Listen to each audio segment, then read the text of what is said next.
It's been over a year since we saw each other already. Yeah, holy crap. Yeah, it was what, March of last year we played in Columbus, right? Yeah, it was Columbus. Yeah, okay, because our last show after Yeah, that that was pizza Cleveland. So place. yeah, the Yeah. basement. I was thinking about it. And I was like, when is the last time I saw them? Because it feels like 6 months ago, but it's been a fucking year already.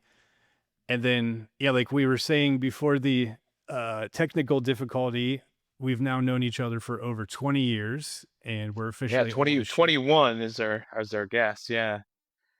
How old are you, by the way? I'm 41. Okay, I'm 43, so yeah, we're right there. We're Yeah. old farts. Do you remember the first show we played together? Hmm. Because I can't for sure. I think before we did that tour together, we at least did a one off or a weekend or something, maybe. Yeah, I can't remember. I have the worst memory because I smoke a lot of weed. Yeah. Uh, And all that shit is I lost know. because Yeah, like it all kind of blends together. it's really hard to find any information from back. Like there's like some stuff on Lambgo, but I feel like we didn't get much coverage back then. Oh yeah, no one gave a shit about us. No, we were the outcasts. I remember that tour because there's like YouTube videos from like the Alston, Mass show and the New Mm. York show where there was like the checkered floor and somewhere in New York. I remember that. And then after that tour, later on, we played my garage where we did like that battle set. I definitely remember the battle sets. I can't remember. Someone commented on something of ours the other day. Oh, because Parasite had its 19th birthday back on the God 3rd damn. of April. Yeah, right. And somebody commented on that and said that the first time they saw us was in someone's driveway with Robinson and the Sawtooth Grin. We played with Sawtooth Grin.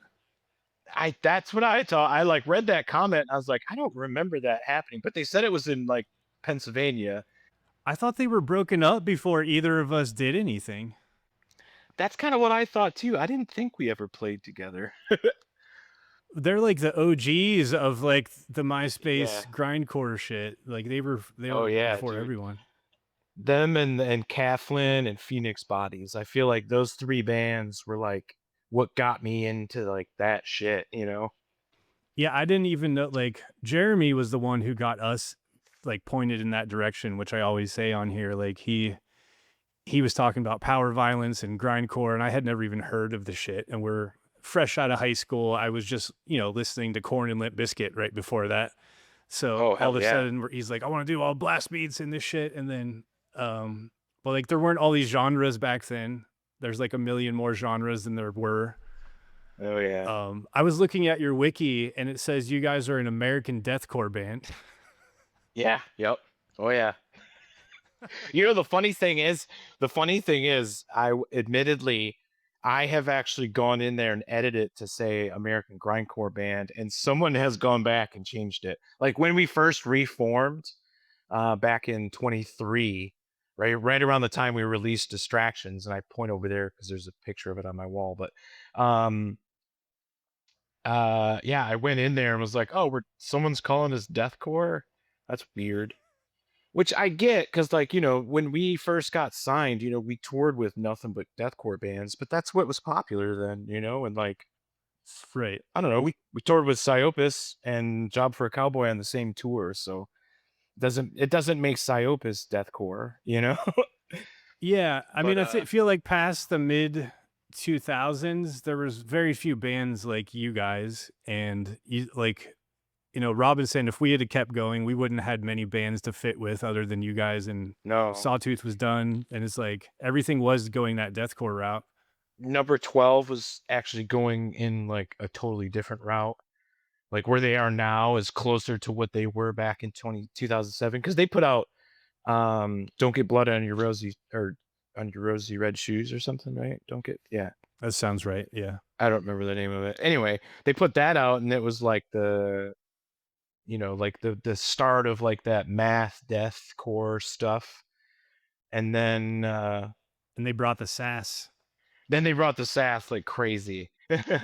So yeah, it was just like it was a weird place to be because like all the MySpace bands that got as popular as we were, um, Beneath the Massacre and um Job for a Cowboy, and a lot of those bands all kind of had that deathcore sound, and all of us kind of like started rising to the top at the same time. We were totally held back by the fact that we were the odd man out, though, especially once we put out intervals. Yeah, I mean, at least you guys did have some like breakdowns and parts you could mosh to, which I was always Sure. kind of jealous of because we had like maybe 30 seconds of like bob your head in one part, and Yeah. Jeremy just refused to do breakdowns or anything because we before that we were like, want to be from autumn to ashes, every time I die, that kind of shit, like more the metalcore stuff, and then we went this completely opposite direction. But it was so cool to meet you guys and like feel like we had brothers that were like Yeah. doing the same thing, and like nobody wants us on their label. We don't get covered on Lamb Goat. So it was really really cool time. It was weird too because like we were both trying to do like our versions of grindcore. Mhm. And oh, Tower of Rome, that was the other band in my head that I was like, Oh there's yeah, another yeah, yeah. band out there that was like in the vein of all of us. Um, but yeah, like at the same time that we were playing what we called grindcore, our own like botched version of it. We started making our own Yeah. like MySpace grind. Like Circle of Dead Children was right in our backyard, but they're playing actual grindcore. So like we never really crossed paths with that band like two times. And like, all the other grindcore bands, Discordance Axis was right in that era, and it's just like we're like parallel to that, you know what I mean? Like we're both playing blast beats, but like that type of grind did not like seem to meet up with us at all. No, yeah. I mean, you guys too, especially like you had such weird, interesting guitar parts to like I still never heard anyone quite do what you do, which is really neat. Well, And thank you. like, we were just kind of making shit up as we went. And like it was fun though, because we're just kind of like paving our own way that no one was doing. And like Yeah. some people seem to like it. So we're like, sweet, let's book a tour and just see what happens. Yeah, that was a great tour too. I mean, it was I want to say it was one of the first for us. I think we did a few dates with Heavy Heavy Low Low prior. I can't remember. Again, it's all super fuzzy. Like that like starting up time frame, like 2005, early 2006. It's like I could never chronicleize those shows, but um yeah, I remember them shows being good. Like for these two no-name bands playing like Salem, we played like that school, remember? And I then think we so. played that bowling alley that had like glow bowling going on. I Most of my memory from like '05, '06 is gone, but there's like little glimpses of things. And like if I go back and look at pictures, I can remember stuff. And that was before Fox was in the band. So you guys had Bear, and Yep, like yep. I remember Mike would make fun of him for straightening his hair, plugging it into the van, Oh yeah. into the Oh socket. yeah. Oh, fucking Such Mike. good times. Mike's such a good dude. I'm glad to see him doing shit with you and your other band. That fucking cock rock shit you guys are doing is fun as shit.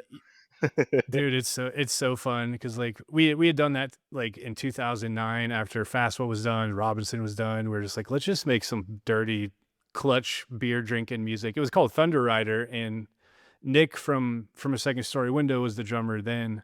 And I always wanted to like do a better version of it, and it took us another 15 years to get back to it. But I Hey, had the time sometimes that now, and he was ready happens. to do Yeah. something again. So yeah. Yeah. I mean, you guys had how long of a hiatus before you really came back? Yeah, it was like early 2010. It was for us, it was one of those things where like from 2007 until we broke up, like early 2010. Um, we were touring like 8 months out of the year. So all of us were like super burnt out. And I remember the last couple tours that we had, the last two tours, we had a tour with Acacia Strain and Through the Eyes of the Dead in Canada. And on our way into Canada, um, I mean, obviously back then, like, we had some papers to get into the country and stuff, and you had to declare that you were selling merch. But we like stuffed merch behind guitar cabs and stuff to hide some of it. So you didn't want to declare everything you brought in. Um, and we got these people at the border that were just like, they're in a band, let's fuck with them. They started searching all of our shit, and Fox forgot that he had a case, like a small case, like 20 From Second Story Window CDs that he found on his way to tour. It was just like, hey, I'll bring these to Canada, see if I can sell them. And they found that under his bench and were like, oh, I thought you only had this merch that's on your inventory sheet. So they pulled every single piece of gear out of our trailer, found like three more Oh, boxes of merch. They seized everything. They held us for like 5 hours and in like a holding cell. And then they went online and saw that like our label was selling shirts for like $20 or $25 or whatever. So they added up all the price of these shirts and made us pay a tax, Jesus like Christ. a seizure tax. So we had to fork over $3,500 or something stupid. We had just gotten back from Europe, so we had like no money because you don't make money going to Europe. And so we had to fork over like $3,500, and then we did that tour. Obviously, playing Canada is fucking awesome. So I mean, we let people know at our show that we got fucked over at the border, and things were starting to pick back up. And then we did our last tour, which was that Arsonist Gets All the Girls tour. Um, and like the last day of the tour, like we're just like defeated. We got out of that Canada tour, got right into the 60-day tour all over the US. And like the last show, the axle in our trailer broke. And like Fox was just like, I fucking quit. And I'm just like, Yeah. God, I'm like, we're on our way home kind of thing. And he's just like, I'm fucking done with this shit. And I'm like, okay, well, that puts us in a weird position. Then everybody just kind of was just like, yeah, I kind of feel the same way. And I'm just like, well, I have all this fucking shit in my name, you know, a, Yeah. a van and merch debt and all this stuff. And I'll be honest, I ended up filing bankruptcy and all that shit because I had like 80 grand in debts that were all the bands from plane tickets on credit cards and stuff. So it was really cool. Dude, that's brutal. Fucking the same thing kind of happened to us, but it was Joe who had all of that stuff in his name, but he was the one who quit first, so I didn't feel like quite as bad. Nice. Yeah, I mean, it was his fault then. But to answer your original question, we got back together unofficially in 2015, um, for one show, and it was supposed to be with I Hate God and Premonitions of War, and I Hate God bailed the day before the show, so I didn't get to play with I Hate God after all. And then between then and like 2019, we played a handful of shows, couple fests, like different offers that were random that were worth our while. And we did a couple one-offs, and then COVID happened, and just, life hit the fucking the fan. Shit hit the fan, Yeah. and then yeah, coming out of COVID, I actually found sobriety. That's what really brought me back together because I didn't drink when we were touring. To get a little personal, I quit using drugs and alcohol when I was 17, the first time in my life. In all of my 20s, I never had a legal drink. It wasn't Yeah, I till don't remember after. you drinking with us then. Yeah, that's right. Yeah, nope, I never drank. Um, and so I never even bought a beer at the bar until I was 33, which was after See Next Tuesday went on hiatus. So I started drinking at the age of 33, my second time in my life, because the first time I started drinking was like 14, and I just, it was terrible. And Yeah, so I started drinking, and then when COVID happened, it just went fucking south, and then, I just, I realized I had a problem, and my wife's phone's going off. Hold on. Sorry about that All little good. interruption. Um, so yeah, I ended up finding sobriety in, October of 2020, was my last drink, so I'm actually just over 5 years sober again, so Were you like drinking like daily or just like over it and you're like realizing like I don't want to do this? Honestly, I'm one of those people that I shouldn't be allowed to drink. Like when I started drinking when I was 33, I was every day. And I'm just one of those people that like if you put it in my hand, I don't know when to stop. And it just so happened that it took, 6 years for me to stop again.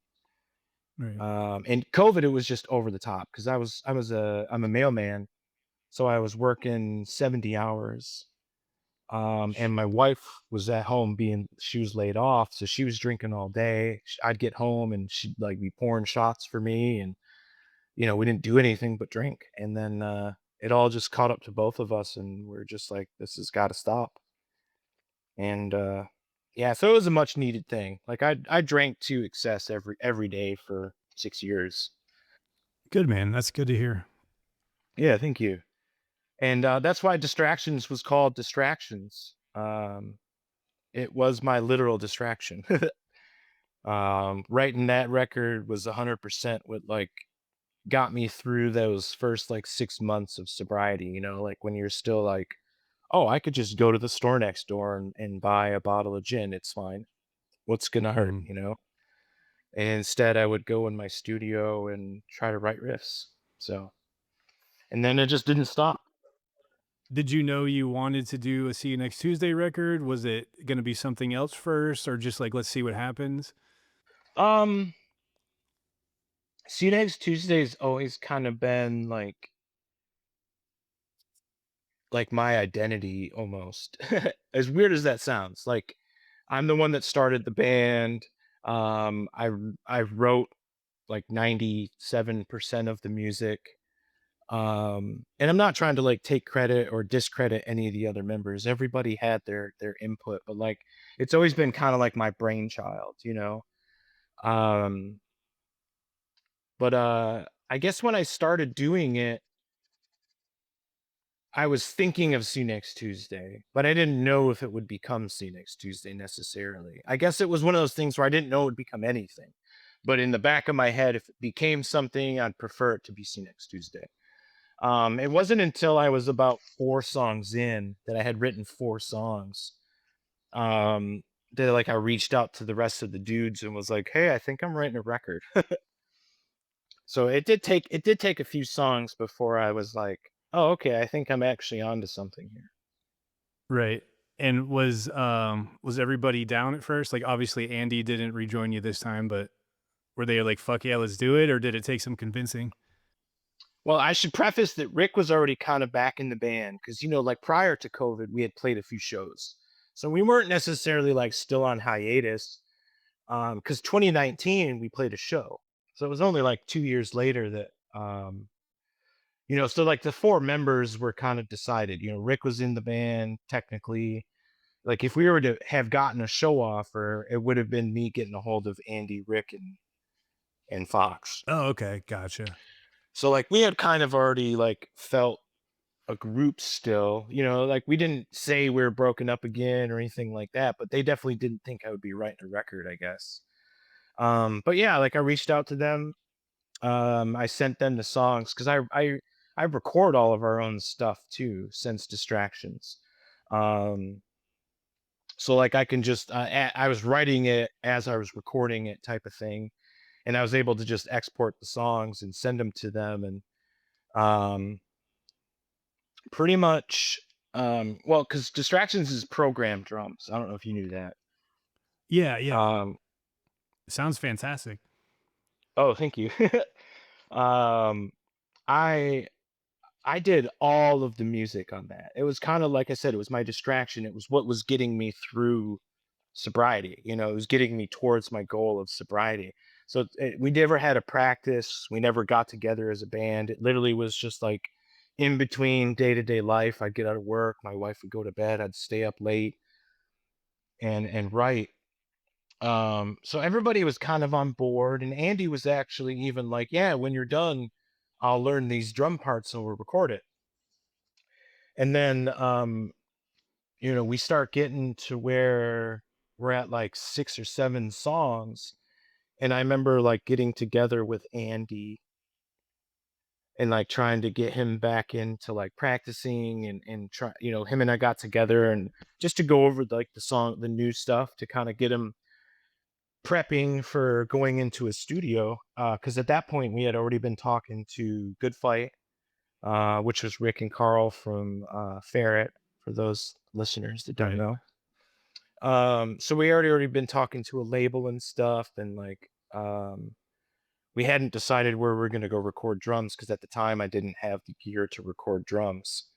Um, but yeah, it was pretty soon after that. I know I was basically getting close to being done with all 13 tracks, and Andy was just like, I haven't been practicing. I don't play this type of stuff anymore. I have a full-time job. I just can't. And I'm just like, okay. I guess it is what it is, like I didn't want to force anybody to do it. So I explained that to the label and was just like, hey, these drums are programmed. Do you guys care? And they're like, it sounds fantastic. So whatever. And I was like, all right, if you don't care, I don't care. Um And then, yeah, we got it mastered and it was off to press and all that stuff. And we're like, okay, we need to start playing shows. Let's find a drummer. And that's where Jimmy came into play. It was actually Rick's suggestion. He was like, hey, what about Jimmy from the Heartland? And I was like, doesn't he lives like Ohio or something, right? Yeah. So Rick texts him and gives him my number. And I remember I was like sitting out in my backyard at a bonfire because I live out in the middle of nowhere. And he gives me a call and he's like, Drew, hi, James. But yeah, it was just like, hey, I'm writing this record and we're gonna start playing shows, and Andy doesn't have the time and blah blah blah. Do you? And he was like, sure. And then, fast forward 4 years and now he's been playing on records. He's done a handful of tours with us, and Yeah, man. he's He's a perfect fit. Shout out he's a Jimmy. trooper for sure. Yeah. Yeah. Jimmy Blast Beats. He's a hard hitter, which is insane for me. Like Andy was a diligent player, um, but Jimmy's just got the size behind him. It's just strength. Like his blasts are just fucking so damn loud. Yeah, I hate when drummers are fast, but they hit weak. Like it's a special like Nick hits really fucking hard, and I appreciate that so much. Like just let me hear you feel it. Yeah, I always think back to Jeremy from Robinson. Like when we were, remember on tour, he would have one fucking pair of 7A sticks. Yeah. That's how light he played. He had one pair of like jazz sticks, and they were like whittled down to nothing, and they would not break. He had like one of everything, one tom, maybe Yep. two cymbals. He just wanted to be as minimalist as possible. Yeah, I loved it. Fucking put a sandbag in front of his kick drum. The mic had to still Yeah. stand on top of. Yeah, he would. I would watch some of those old videos and be like, why is Mike never facing the crowd? And it's because he's standing there keeping the kick drum in Yeah. place. Yeah, because Jeremy admittedly said that he kicked like outward, Mm. like when he was hitting his pedals instead of being down, like he was kind of angled out. And I was like, you dummy, just stop doing that. And we're stupid. Like we could have bought like an additional sandbag and put one on each side, like just something to fix it, but we just never did. Something. But No. that was us though. I think one of the last shows that we played together, I remember tying a rope. It was like during your guys' set, and I wasn't playing, and I was watching his kick drum, and like I had rope or something. I remember tying like a lug and then looping it around his throne and then tying it on the other lug of his bass drum. So like his bass drum was attached to his throne. That's fantastic. Yeah. Dude, those were such good times. Hell yeah, Were man. you on the tour with us when we like the full US tour, or was that Signs of Collapse? I don't think we did a full US together. No, no, we only did like a New England Midwesty type of thing. I know it was like 11 dates. I remember like the wild west of booking your tours on MySpace and just Oh yeah. laying out a route, putting your Yep. email out there and being like, if you can book us, just like pick one and we just fill them in. I still can't Yep. believe it works to this day. Well, a lot of it was networking too, because I remember meeting so many bands. Like that's how we became friends with Tower of Rome. Was just like, hey, if you guys ever want to play at our garage, we have a venue at our house. Because Rick and I lived together, and we played. Obviously, had that venue at our house. So like we Yeah, just what did was it show called? trades. The The very Vag. awesome garage, the Vag, yeah, the very awesome garage in the northern area. Is there any video from that? Not that I have seen, no. Yeah, I couldn't find pictures or anything. Mike and I were talking about it. He found a bunch of Robinson tapes with hours and hours of footage that we're gonna go through. And like this year is the 20th anniversary of the great city. So we're like, we should put together a video or something, just see what we can do and maybe do one more merch run and then put Robinson to bed after that finally. But it's been fun to dig through all this shit. But yeah, everyone's like, do a reunion show. It's just like there's no way.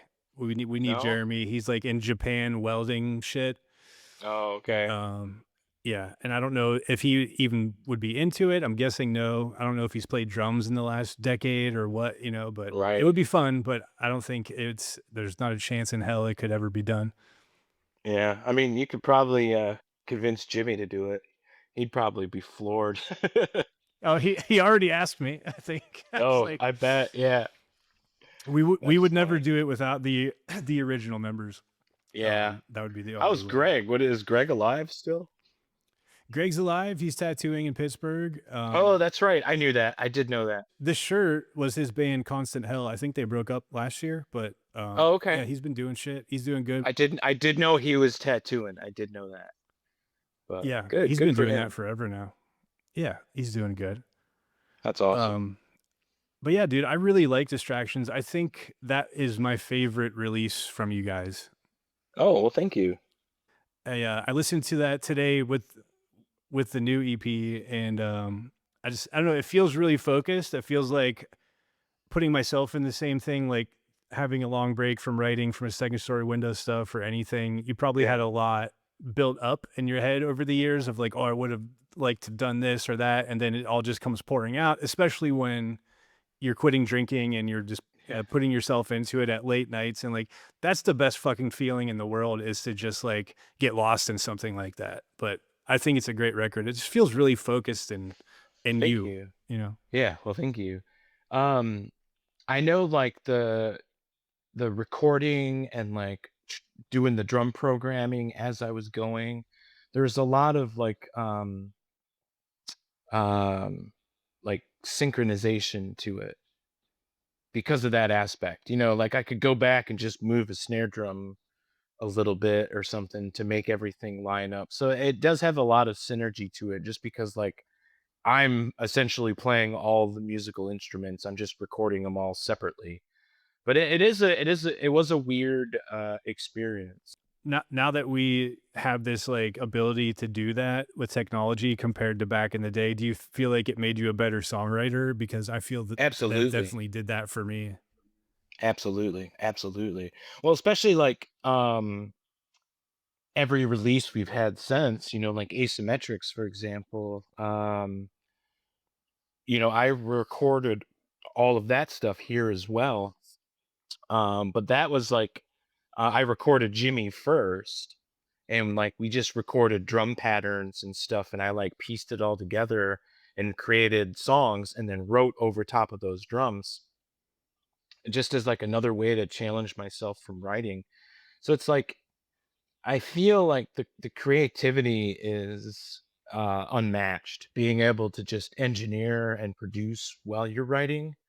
Because if you just like, the old school way of like writing everything, practicing with the band, when we wrote Parasite, again, a bulk of that was stuff that I wrote. Even like some of the drum parts and stuff, a lot of the drum parts. So it's like Andy and I would get together and like I would teach him the drum idea I had to go along with the guitar part I had. And, it was a lot of practicing and stuff. And then freaking a year and a half later, you go into the studio and you record this shit that you've been playing on tour.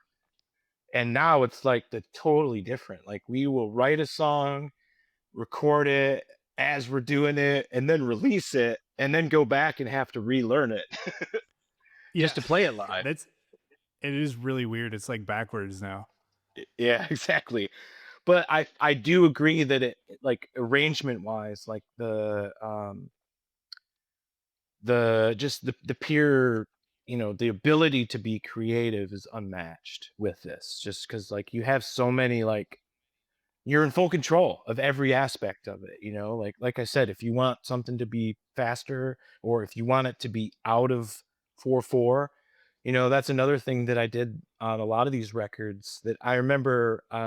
When we recorded Parasite, we recorded with Andreas from Scarlet, and him and I butted heads a ton, and it was always over like time signature stuff. Whereas like, he's used to recording all these bands that were 4/4 on the grid. And there would be parts to our songs where they're more like freeform. And he'd be like, "What's the count on this?" And I'm like, "If you had to count it, maybe like a 7/8." And he's just like, "I don't know what that even means." And like there's seven counts and the eighth note gets the count.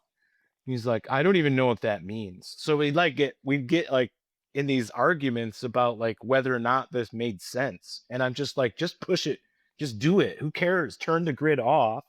But now it's just like, um, I write a part that's blasting for 9 counts. Like I can just turn the grid off and write a riff in 9/8 and it's fine. Yeah. Like I don't have to argue with an engineer why that makes sense to me and not to you.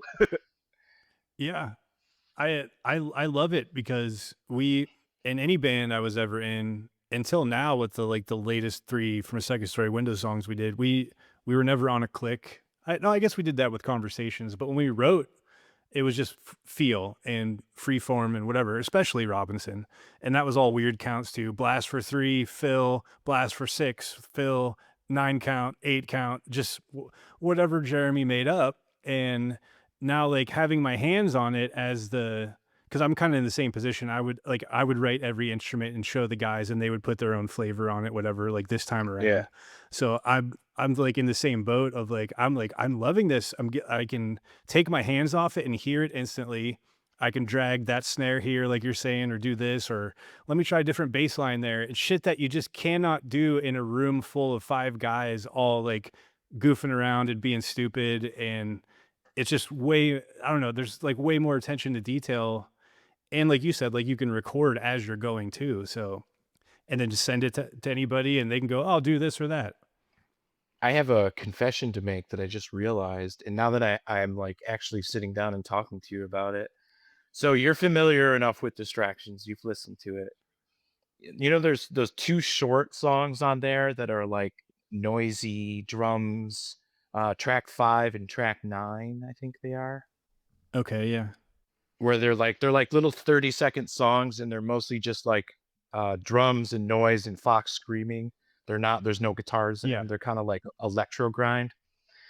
When I wrote those two songs, I had this idea in my head of like having I was just like, I'm just gonna program some random patterns and I'm gonna feed these drums through different effects and just see where I can go with it, right? I'm not even kidding you. When I did those songs, I literally sat there with Robinson playing. I remember so track 5, it was your first track off Great City. And I just sat there and like I wasn't necessarily copying it 100%, but I would be Yeah. like, okay, he blasted for 6 counts, so I would program some blasts, and then I'd do a fill to match like that he did a fill. They weren't the same, but I was like stealing the format or structure. If you go back and listen to it, the end of the song is that dun dun dun dun dun dun ka. Oh I no ripped that shit. off 100%. Yeah. That's awesome. Yeah. I love that. If you go back and listen to those songs, and you'll hear it now. So then when we did our remix album, Relapses, those two tracks, since they were like already electronic on Distractions, I decided to write them as real grindcore songs. So Jimmy learned those drums that I had programmed, and he was like super struggling with it. And then I pointed out to him, I was like, dude, these two songs are actually just Robinson ripoffs. And he's like, what? And as soon as I said that, he was able to record it. Oh, that's so fucking funny. I love that you Yeah. did that. So yeah, admittedly, I've listened to The Great City at least 5,000 times since it came out in the last 20 years. So it was heavily rotated song in my discography. I appreciate that. Okay, It's do good you have a stuff. light in that room? It's getting dark on you there. It's getting hard to Oh see. yeah, the sun is setting. Yeah, let me get a. Is that better? Yeah, there we go. You were starting to A become little. just a silhouette. Yeah, the sun was gradually setting. I think you guys have like out of all the bands that have reunited and put shit out, I think you guys have put out the most stuff. Like you just keep what you've done, Distractions, Relapses, and then you have a bunch of singles, splits, right? I'm just looking through right now. We did Asymmetrics was Distract a double EP, right? Asymmetrics was a double EP, and then we have the new record that will be out after this or before this comes out. But yeah, Brothers will be the next EP, Oh yeah, or the that's newest EP. April 20th. April 20th. Yeah. Yeah, I can drop this before. I was planning to put this out before, but we can do whenever you want. Yeah. The plan is we're gonna announce it on the 20th, and then the full release is on the 15th of May. Oh yeah, we did So we're decide on a date.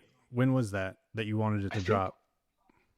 I think I don't remember. We'll have to check in our emails. But yeah, sometime between 4:20 and 5:15. So my goal is to try to have stuff like every day. So, Right. but yeah, this will be out. This will be out when the record will be out when this podcast comes out. So we should definitely talk about it. Let's talk about that. So it's called Brothers and it's with Chop, Chop, Chop, Chop, Chop, Chop, Chop. Was that 7? Yeah. Yeah. Chop, chop, chop, chop, chop, chop, chop. Yeah. Or chop 7 times. He goes by chop 7 times as well. Yeah. How do you think he landed on 7? You know, I've never been that guy to ask him. I'm hoping it was like he rolled like a 20-sided die. He's a nerd. He's a pretty nerdy dude. Hence the Magic the Gathering references in the. But Yeah, so it's based off a magic book, right? yeah. So long story short, Chop and I wrote all the music together. Um, so this was before like we had a theme for the record, you know. Um, so I don't know if you checked out his stuff at all. He does like a solo noise grind type of thing where he does like the laptop and has like, you know, programmed drums, and then he does like the pedal board noise stuff. Nice. Yeah, super No, cool I followed stuff. him, but I didn't get a chance to listen yet. Gotcha. Yeah, it's fun stuff, man. He's from Connecticut, and I've been listening to his stuff. Actually, during COVID is when I discovered him. Um, just you know, working as a mailman 70 hours a week, just absorbing music while I was writing Distractions, and I discovered a lot of bands during that time. Um, but yeah, I've been listening to him for a while, and like I said, he does like programmed drums and stuff. So when him and I were talking about doing this, it just kind of came together. I'll be honest, like him and I, we started talking about it March of last year. And one thing I'll tell you about myself is when it comes to writing, I'm generally very slow. When I was writing Distractions, I was writing about a song a month, if I was lucky. Um, and that's kind of about as fast as I normally am. I'm about there. Sometimes longer. Yeah. Yeah, yeah, yeah. Well, it's like, we have lives and jobs and stuff, so it's like you're not always um just sitting up every night writing. Plus you can't exercise that part of your brain every day. I don't know. Anyway, No, you can't force inspiration. exactly. Yeah, yeah. So him and I started talking like right around the end of February, early March of last year. And we just kind of like came up with a plan. We're just like, let's try to do kind of like your vibe, like, because he just does program bass and program drums, and then he does noise over top of that and then screams. So I was like, all right, let's cut guitars. So there's no guitars on that record except for those interlude songs that are acoustic. Okay. So everything is double bass. Like I did hard panned bass to mock That's a gnarly guitars. fucking tone. Yeah, dude, it's sick. I actually recorded it through a guitar rig into a Vader cab and mic'd up a Vader cab. Um, so it's pretty gnarly, and it's stereo too. Like I recorded two parts. Actually, I recorded three because I recorded a center bass that's just like clean, like kind of corn, like that low clicky bass with no mids in it. But anyway, yeah, so like we just kind of came up with this plan and it's like he's like, I'll just program a whole shitload of songs. He actually sent me like 13 songs and I ended up only writing over 10.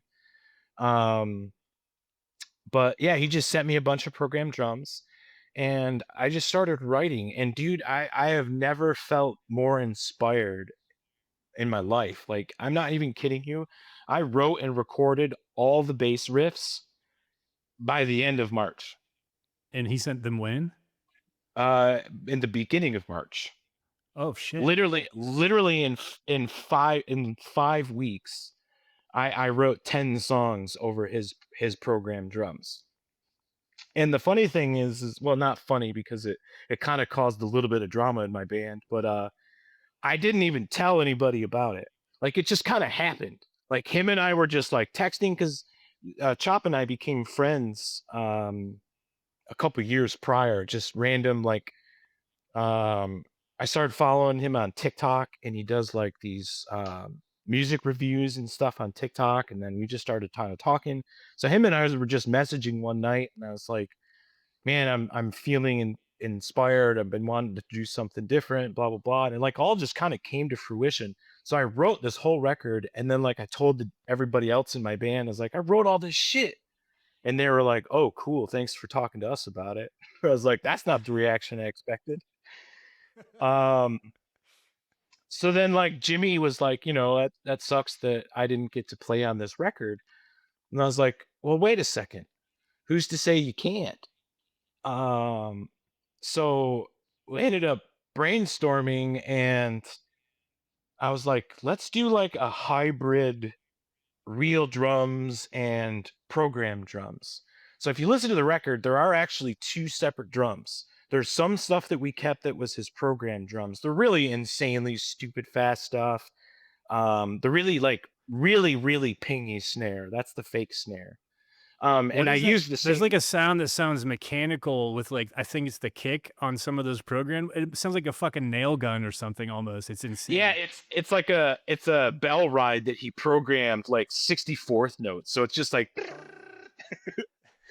it like it's so fast that it just creates like a tone. You know what I mean? Yeah. Yeah. Um, so like yeah, I ended up just convincing Jimmy. I was just like, let's just fucking try it. So he came over to my house, we mic'd up a drum kit, and like we just like went through like riff by riff on every song. And we're like the very first track of the album is Jimmy doing like a drum fill. And all the songs that Zach sent me with programmed drums were just 4 counts to start the songs. So I was like, man, right off the bat, I had an idea. I was like, Jimmy, let's start this song with like a drum fill. And he's like, cool. So he sat there and like wrote this cool drum fill. We recorded that. And I was like, okay, this next part, because it's the drum fill, let's just have you do this next part. And I was like, okay. And then we get to the next part and we're like, so he's doing like this programmed gravity roll. How about you do like a snare roll over top of that to just really send the snare drum home? So we just like literally went piece by piece. So some stuff is like the fake drums are panned to one side and Jimmy's panned to the other. You know, sometimes the fake snare is doing, or the fake drums are doing stuff on top of his drums.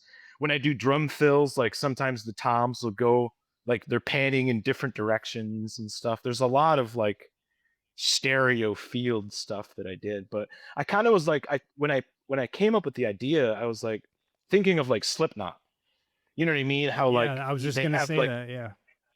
like how they have the alt percussionists that do like the tom parts, and you know, like just it just all worked out though, man. It was super fun. Like Jimmy was up here for like 2 days in a row, and we, like I say, we just went song by song, riff by riff, and was just like, let's leave that to fake drums. Let's you do that. Let's do both of you here. You know, so it was a ton of fun. And then so yeah, and then at that point, Chop put like his noisy stuff on it. So all like the synthesizer-y sounding stuff, that's all him doing the crazy noises and stuff. And then I mixed it all. And I'm not even gonna lie to you, for having two drums, like I had two different bass tracks, a sub bass, and then all these noise tracks. By the time I was even to that point, no vocals even on it, it was at 100 tracks in my session. Holy shit. Yeah, because every piece of noise, like every section of noise, I put on its own track because it had its own processing. You know, like this had its effects on it to sit well in the mix. This had its effects. Like everything was its own channel. And then at that point, it was just vocals were left, and that's when Fox started getting involved on the whole thing, and he was just like he pitched this idea of writing it based on Magic the Gathering because he's super into Magic the Gathering. I used to be. I actually read that book when I was in my 20s. It's called The Brothers' War. It's a story of two brothers that get into a big fight. And anyway, so the two brothers are named Urza and Mishra. When we were kind of like talking about the whole thing, that's when it dawned on me. I was like, what if we kind of like made it feel like a split instead of you guys trying to like pick and choose who's doing what part and what song? Because it's not like we do verse chorus. You know what I mean? Right. Um, so we're like, let's just split it 5 and 5. Fox does vocals on 5 songs, and then Chop does vocals on the other 5 songs. So like a side A, side B. And then we had the idea of doing it in each brother's perspective. So actually, if you go through and read the lyrics, Fox's lyrics are all in the perspective of Urza, and then side B is all the vocals are the perspective of Mishra. So it's these two brothers that get into a fight, and each is like their version of that same fight. That's a really cool idea. Thank you. I don't know shit about Magic. I always wanted to get into it when I was younger, but it just like I got a deck and then I didn't know what to do with it, and I had like one uh, friend that played, but we like so I just like kind of passed me by. But I was gonna ask if you were a Magic nerd too. I wasn't sure. I know Rick and Fox are. Rick and Fox definitely are. And the music video for that song um, is actually we recorded it at like a local game shop in Lansing where Fox and Rick live, and it's pretty sweet. You'll see it. I think actually it's in the press release that we sent you. I don't know if you checked out the Oh, I music missed the video. link then. Yeah, I'll have to check it out. I think it's in there. Yeah, it's an unlisted YouTube video. It'll be listed by this time, so everyone go check out our new music video. But yeah, we recorded it at like at a magic shop, and we invited a whole shitload of their friends. So we had like 20 people all show up, and they're all playing Magic in the background while we're playing. We're like set up in this game shop playing, but it was That's super cool. fun. Yeah. What's the name of the song? Old Thoughts and Regrets, track 5. Yeah, go look it up, folks. Yeah, go look it up. I'm Old bummed I Thoughts and missed that link. Regrets. Can I listen to the whole record? Thank you for that, by the way. Yeah, absolutely. Yeah, I think it's like right in that same thing. I took a walk around my neighborhood today and had it in my headphones. I was listening to that a couple times, and then distractions. It's like people see me, like all these old people, and it's like waving. They're like, no idea what I'm listening to. Nice. Um, but Oh yeah, what were you saying? Oh, but the drums, I love that, and there's a lot of ear candy, like you're saying with like the panning and stuff. But Oh that yeah. first Slipknot record, I love that you can't tell where the alt percussion ends and Joey begins, and it's just Oh this yeah. like it's such a cool production. I've always loved that. That is a great record. Absolutely. I remember seeing them live. Um, I first saw Slipknot in 1999 at Ozfest, and they were like on a side stage. And, I was like 17-ish at the time. And I remember just being absolutely floored. Like, why are there 9 people on stage? And I mean, that was like pinnacle new metal at the time. That record was just like the creme de la creme for new metal. Oh, And still, yeah. so then I instantly fell in love with that band. I remember getting their record, and then you get familiarized with that music. And like a year later, they came back to Michigan, and I went and saw them at this shitty venue called Harpo's in Detroit. And it was them and Fear Factory, and I want to say Dope was also on the bill. Oh wow. Yeah, it was fucking stacked lineup. And I remember seeing him live. So at this point, I'd been listening to that record for a little while. And I remember thinking at that concert, like, man, Joey pulls so much weight. Like, Yeah. that dude was an absolute beast behind the kit. Like, it was like, I get that there's 2 other drummers up there beating toms and hitting kegs, but like, honestly, most of that was like flair. Yeah, they were more performers to like, yeah, for the visual and Yeah, exactly.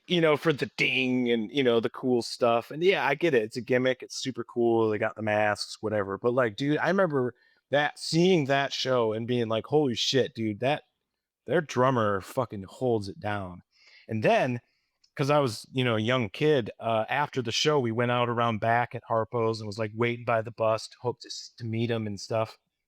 And I get around there, and there's this group, and I can't see who's in there, and I kind of like make my way to the front, and it was Joey, and I did not know that he is really small. Like, I was only like 17 at the time, and I remember he was like a couple inches shorter than me, and I was like, damn, little dude just fucking smashes that kid. it I have a similar story. It was me, Nick, drummer from Second Story Window, and like 2 of our friends from high school. We went to Tattoo the Earth. I think it was 99 or 2000. Yeah. Maybe 99. Slayer was headlining with Slipknot, but Slipknot on their first record was headlining over Slayer, which was just fucking mind-blowing. Um, Wow. but so we met a couple of the Slipknot guys, like up at the guardrail, like early on in the day. They were out there with their masks on. It was like Jim, I think Jim and Mick maybe took a picture with them. Yeah. And then afterwards, we did the same thing. We went over to like the bus area and we were trying to like meet them or see somebody. And we spotted Joey and he was there, no mask. And you just know it's him because short guy, long black hair, and he's just Yeah, got a look. exactly. So we run up and talk to him for a little bit, and this was while they were writing Iowa, and we were just like fanboying. I think we were 14, 15 years old, and Sure. we Yeah. were asking him about that and just like fanboying. And he's like, "Yeah, so the next record we're working on is going to be even more insane than this one. It's going to have blast beats on it." And we look at each other like, "What are blast beats? That sounds so cool!" Like didn't know shit. And like, so he was literally telling us about the process of Iowa, which then came out, I think, the next year and became my favorite record from them. Like, just amazing. Those new metal days, and then like our Killer early record. days in the bands. Like, there's such special times. I'd give anything to go back to. Yeah, man, that band changed the game for sure. It's so sad that he was troubled, you know. Yeah. I get it. We all have our troubles.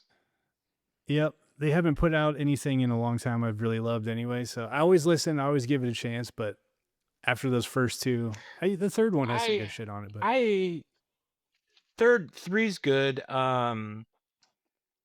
The one that came out, I want to say it was 2019, like the We Are something, We Are Not something. We Are Not Your I Kind. don't remember. I Yeah, think We Are that's Not it. Your Kind. That's got some jams on it. And the production fucking hits. I mean, obviously it pales in comparison to their earlier stuff, but between three and that one, I felt like it was very just like, and then I feel like Jay played on that one, didn't he? Yeah, it was Jay Weinberg that played on We Are Not Your Kind. It Yeah. had to have Yeah. been. Okay. Yeah. But I feel like he finally kind of figured it out, and then they let him go. But now they have Loy, and that dude's a fucking beast. Oh my god, Talk that about guy's drummers that hit ridiculous. hard.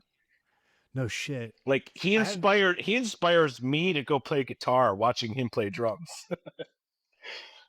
Like that's how good of a drummer he is. He was all I saw in my feed for a while. It was like people who don't even like Slipknot just like gushing over this drummer. Like, what the fuck is it? He does Joey justice, but he's his own beast and just absolutely incredible drummer. Just a hard hitting fucking son of a bitch, man. It's crazy. He's very very very talented. They lucked out. They've absolutely lucked out. No shade on Jay. Like he's a fucking beast too, but I mean he was never he came right after Joey and definitely did not carry the torch, unfortunately. He tried. He tried. He definitely tried. And again, no shade because I can't fucking play drums for shit. So Yeah, I mean, there but are a few people who could fill those shoes, and nobody was gonna do what Joey did anyway. He just had such a feel. Even like the sloppiness of his drumming was perfect. Like the fact that they didn't grid everything, and Ross Robinson was like, just let it fucking be like that. You can hear his feet slowing down on the long double bass runs, but that makes it extra dirty and fucking. or It's like just so good. he blasts and his feet are in triplets. They're like Hmm. not even it's not even matching up, but it has that like gallopy feel to it. There's a track on 3 that he does that where it's just like this like it's like a galloping blast and it's just like what are you doing? But I like it. Yeah, I remember. I think it was Mick that was saying when they were recording with Ross Robinson, he was like playing too perfect, and Ross would like kick him in the back while he's playing. He's like, Oh, "Do you feel that? dude. Like, like Yeah. just play the fucking thing and stop trying to be perfect." So like he was all about it, just like being raw and real, which More I there needs to be more engineers in the world that have that mentality because again, no shade out there, but a lot of this, like some of these bands that come out with these records that are just so fucking polished. It's just like, yeah, it does nothing for me. I don't feel it. is it a real drummer if you record a drummer and quantize everything and then replace every snare hit with the perfect snare sound? Like blast beats don't sound like a rim shot. It's just not how they sound unless you're a Loy, which Yeah. not everybody is. And it's just like yeah. More producers out there need to like tell the drummer to stop being so fake or stop fucking quantizing shit so damn much. Yeah, I feel It's like there silly. might be a shift. There's like our era of music with those old gritty recordings. I feel like people are appreciating that more now, and they're kind of starved for like grittier stuff because everything is so perfect, and every Instagram guitarist I see is this perfect gent shit that I'm like, I don't feel anything when you do that. That's impressive. I can't do it, No. but like I don't care. Especially like I also I have qualms with those the people that like You know, like that Buried Alive guy or Barry. Is it? No, he spells it like berries. It's like Yes, yeah, Barry, yeah, like yeah, yeah. And I know he's a talented guitar player. And I've seen him do actual where he's just playing through a practice amp and you hear like his phone just picking up his guitar. But the stuff where like he records it first and then films him playing over top, like he's miming his own stuff.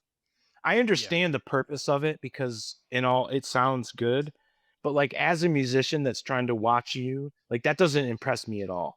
Like I could do that Because with ease. yeah, I saw he got roasted in a video from him playing at NAMM or something because it doesn't sound anything like that. And it's like what he was doing wasn't bad, but everyone who doesn't like know and get it, they're like, this sucks. He sucks. He's a fake. It's like he's not a fake, but he's everything you're hearing is so produced and layered. It's not you can't really do that with your hands. Like Yeah. And then you watch like you ever see that dude from Diamond Construct where like he like hits all these pedals on his pedal board. I don't think so. Yeah, it's this like new metal band from Australia. I think they're from Australia. Check them out. They're called Diamond Construct. It's not really my thing, but the guitarist shows up on my feed every once in a while, and he does like these riffs where it's like he'll tap like six different pedals. He'll be like boom, bum, bum, wee, bum, bum, wee, bum, bum, wum, bum, bum, bum, bum, bum, bum, bum, wee, bum, bum, wee, bum, bum, and he But uses he's like a really whammy doing it. pedal and yeah, but he like the whole video is just his feet. Like he barely even plays guitar. It's all just hitting different pedals. That's But it's crazy. cool. Like that's fine. You're still playing something, you know? I mean, that's no less music than what Chop did, you know, taking a feedback loop and running it through a distortion pedal, you know? It's Yeah. just Well, that's the creating great thing noise. about music, especially in like what we've always done. There's no fucking rules, so just like No, make shit no. up. And what's oh that sounds I cool. Or a am lot of I accidents sound cool. yeah. I am getting sick of hearing those gent riffs that are just like the what's that Alpha Wolf, you know that they came out with that Talon pedal or whatever, the noise something. I think so. Do you know what I'm talking about? It's like It this might have been. pedal that just does like that. Anyway, like the that you know the gent riffs that are just like dun dun where it's just they're doing chugs and like pedal noises. That to me needs to stop. Like it's been done so much. Like Alpha Wolf did it a shitload, and obviously Frontier does it. Like that's their thing, you know. But that's fine, Pad. I love you. Keep doing it. Chef's kiss, buddy. You invented that. Like keep going with it. But everybody else, stop it. Just stop. Find some other way to make a sound. Well, now we had just what both this month the two OGs with Converge drops new record, which is sick. I listened to that again today. What do you think of it? Yeah, and they got another one coming out too. Yeah, The new that was a Converge. surprise. Who had that on their bingo card? Two Converge records in the same year. I know that's awesome. I think Kurt is one of my most like respected musicians for sure. Like I've always kind of Converge holds a special place in my heart. I think I can show you. I have Jane Doe on my thumb, and I have Petitioning the Empty Skies tattooed. Like Fuck yeah. for me, as you said, you know, you listen to new metal, and then like you listen to Korn and Slipknot, and probably some Tool and some Limp Bizkit, and like that's what we listened to growing up. You know, in small town Midwest, like you don't get Hmm. to hear all the cool stuff. And I remember being like 15ish and walking into get my eyebrow pierced. My mom signed a slip for me to get my eyebrow pierced at the local tattoo shop. And I walked in and Converge was playing. I remember hearing it's off when Forever Comes Crashing. It's like Jehovah's or I don't remember the name of the song, but it's like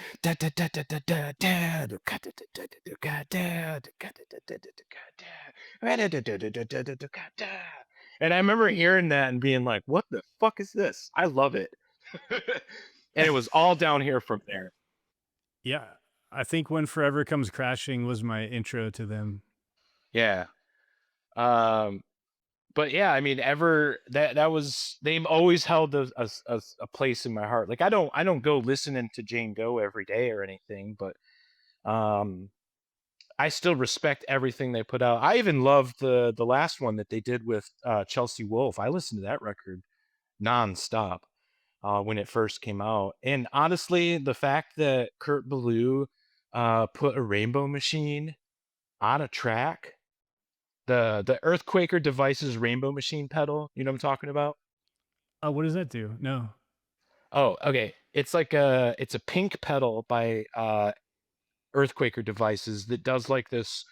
It's the sound of a rainbow. It's just like twinkling, pitch shifting delays.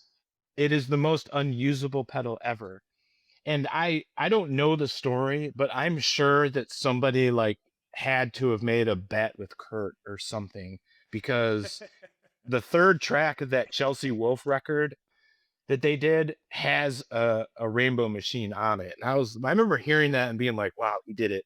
Somebody did it. It was Kurt. Of course it's Kurt Ballou. That's Now you got to awesome. go listen to Yeah, that track because that it's record funny. was Yeah. good, but it didn't really like hook me in very much. But the one before that I loved. No, That was I thought it was like great. no, I honestly I didn't listen to it enough times to give it a real shot. What was the one before that though? It was like 2017. The- Uh, That one was is fantastic. It the was the moons one. one, right? The one with I think so. the one with the moons on it. Is that one? I'm I'm looking at Yeah, the you got a Dusk in Us. computer right No, there. that was Yes, yeah, the the dust. Dusk in Yeah, Us. yeah, that's the pillar. That's the pillar on it. Yeah, yeah, yeah, yeah. That one did That rip. one is That so record fucking is awesome. good. The new record is great. It is. I wouldn't put it in my favorite by any means, but it 100% checked every box. It's like the new Rotten Sound stuff that came out too. You know, last year Rotten Sound put out a full length, and a year later they put out an EP, and 100% sounds like Rotten Sound. Just like this, 100% sounds like Converge. It's got riffs, it's got, you know, fucking cool parts, it's got shit that you remember after you listen to it. It's everything you wanted from a Converge record. I mean, That second track that's like almost a straight up fucking hardcore song. It's heavy as right? fuck. Bad Faith. Yeah, dude, Yeah. it's sick. Yeah. Yep. That one stood out to me, one because like that riff it starts with is so simple, but then like it kicks in and I'm like, holy fucking shit. Like dan dan dan dan dan. I don't know what the fucking rhythm is, but it's like straight Yeah. up hardcore. It's awesome. I know what you're talking about. The Um new Poison the Well is super sick too. I have That not was given that crazy. one enough listen yet. The first time I just kind of skimmed through it and I wasn't in a music mood, so I was Yeah. like, I don't really remember much. Uh, But I get that. Thankfully, I'm a mailman, so like about 6 hours of my day, I put earbuds in and just deliver mail, and I don't have to talk to people, and I just listen to music all day long. do you like being a mailman? Because I don't think I've ever met or known anyone that actually did it, but it always seemed like a pretty chill job to me that you're just kind of on your own and you can listen to music and do whatever. Yeah, I mean, it definitely has its pros and cons. You know, my body is absolutely falling apart. um, just the wear and tear of doing repetitive physical labor, you know. A lot of jumping in and out of a truck, walking. I have a lot of apartments on my routes. I have a lot of stairs, carrying heavy packages upstairs. So it's like I got a bad hip. Uh, I fell actually back in February. I was carrying a fucking mattress into an apartment complex, and I live in Michigan, so everything's covered in ice in February. And I just did one of those like dances and twisted my knee and pulled a ligament on the inside of my right knee. Honestly, too, like I'll be totally honest, it just within the last probably 10 days, it started feeling normal again. I went like 2 months basically wearing a knee brace to work every day. It sucked. But, you know, my bosses are cool. You know, my supervisors are cool. I have a pretty good route, which I've been a mailman for 10 years now. I got hired in 2016. Um, So next month will be my 10-year anniversary as a mailman. So like I have enough seniority where I'm on a good route. I'm not walking as much. I was gonna say, are you always in a truck, or do you have like walking routes too? I don't know how it works. Yeah, it's all seniority based. So when you get hired in, you're like a fill-in and you just do whatever they need you to do. And then after a few years, I ended up getting my own route. Um, and I started on pretty much an all walking route. Just like the lower level routes are the ones that are the hardest work. You know what I mean? But the route that I worked on during COVID, I was walking 11 miles a day. And then, I'd be doing work on other people's routes because everybody called in sick all the fucking time. But yeah, now I only walk about a mile. I have some driving. It's where you do like we call it mounted delivery, where you pull up to the boxes and stuff. I do a little bit of that. I mostly have apartments. So like I have we call them cluster boxes. I'm sure you've lived in an apartment before where they have those boxes that like everybody gets. It looks like a PO box, like it's a Yeah, big yeah. huge. That's what I have here. Yeah. Okay, yeah. So I have mostly that on my route. I have like a couple old folks homes where I go inside and have like a mail room and I deliver the mail on the back side of their boxes. And then I have some that are outside and stuff, but about like 75% of my route, I open up a bunch of boxes and just stand in front of them. So, I still have to take big packages to people's doorsteps. So that's where like the stairs and stuff come in, but That's great exercise though. I mean, yeah, I'm still fat, but I love I love fried chicken so much, so I can't stop eating it. yeah, I fucking I this is where I work. I sit here all fucking day, and when I work on music, I'm sitting here. When I'm doing anything, I'm sitting here. So any chance I get, as soon as it's nice out, I go for walks and just do the old man walk around the Oh yeah. neighborhood. And I've been enjoying the shit out of it since it's finally been warm a little bit. But Yeah, my wife and I are very active hikers during the summertime. We bike a lot, and even during the winter time, man, there'd be times where her and I mean, it was like -12, and we'd put our dogs in sweaters and put snow pants on, and we'd walk 6 miles in the snow. yeah, once it goes below like 20, I'm good. Uh, Video games and couch. No, no, man. As a mailman, that's the thing is you just put more layers on. Like I wore like Sherpa lined sweatpants. I put snow pants over that, wool socks, and those little feet warmers in your socks, and waterproof I was gonna say boots. those And then, little what are they called? The little packets you put in the like that warm up in your yeah, gloves they're and shit. they're they're called hot. They're called hot ones. I You're not supposed to put them on your skin, right? No, no. What I do is so I have boots, and then I have these rubber over boots that keep your feet from getting wet. So like I put I'd put wool socks on, and then I'd put my boot on, and then I'd put one of those hot ones like on the top of my boot, like in the laces, and then I'd put the rubber over boot on top of that. Oh, nice. It's ridiculous. I mean, I'd have probably like 7 or 8 pounds of clothing on me for sure. I believe it. You need it. I fucked up once. I think I was on a ski trip. Yeah. Oh, sorry. I think we had a delay. Uh, I was on a ski trip. I think for church when I was like, I don't know, 12 years old or something. And it was fucking freezing out. So they gave us those little fucking things, the hot ones, whatever. I don't know if they're the same things we had then. Yeah, yeah, And yeah. there's like put it in the little pocket in your glove. Like some gloves have a slot for it, so it's not on your skin. I just put it straight on my palm and left them in there all day, and I got like chemical burns on my palms. Oh wow. Yeah, but they work. I yeah, they must have been different now because you can have it directly on your skin. Because I remember when I first started, my hands would always get cold, and if you put it on your wrist, it would warm up the blood going into your hand. So anytime my fingers would get really, really cold, I would just rubber band it to my wrist, and warm up your digits real quick for you. That's great. And it's like when they tell you run your wrists under cold water if you're like overheated in the summer or whatever, because the Overheated, blood's right absolutely, there. absolutely. Yeah. But yeah, working in the cold is just, there's a saying, there's never bad weather, there's just bad clothing choices. And it's like if it sucks, but honestly, I hate to say it, but it's hard. It's almost harder in the summer. Cause like during the winter time, like, oh, my hands are cold. I'm gonna put an extra pair of gloves on, and you're just like, the fucking kid from Christmas Story. You're just waddling around with like so many layers on, but you're warm. You know what I mean? Like I got a face mask and a beanie, and in the summertime, like you can wear like we get the athletic brand like material, like the polyester material work shirts, so I have like a polo that's like that polyester material and a pair of shorts.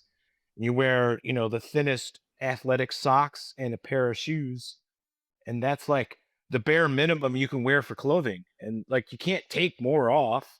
The best thing I had to fight heat the best thing I have to fight heat is I wear this stupid ass fucking safari hat that just keeps my face from being hit with the sun. It's like a white mesh hat, and it looks like it's one of them. It looks like a stupid mailman hat, but it works though.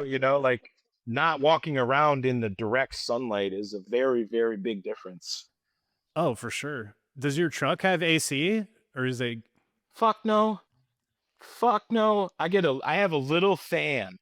It is a 4-inch metal fan that is the loudest thing in the entire world. And underneath that is an open wall to my engine. So it's just pumping 120 plus degree air at you. Oh Like my the only God. thing you get is you could roll all your windows down.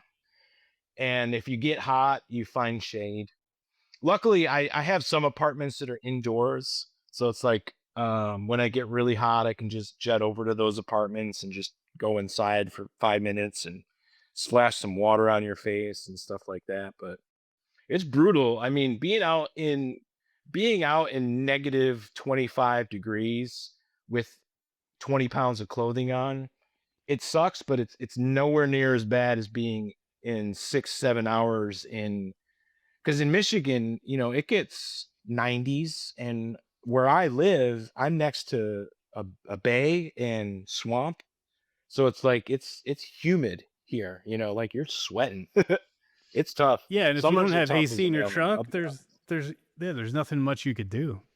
No, they're supposed to be getting new trucks, but that I don't know when that's ever gonna happen.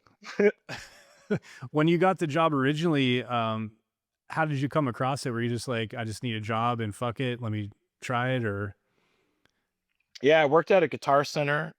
Prior to that, like when we first disbanded, I got a job at a Guitar Center because what else does a musician do?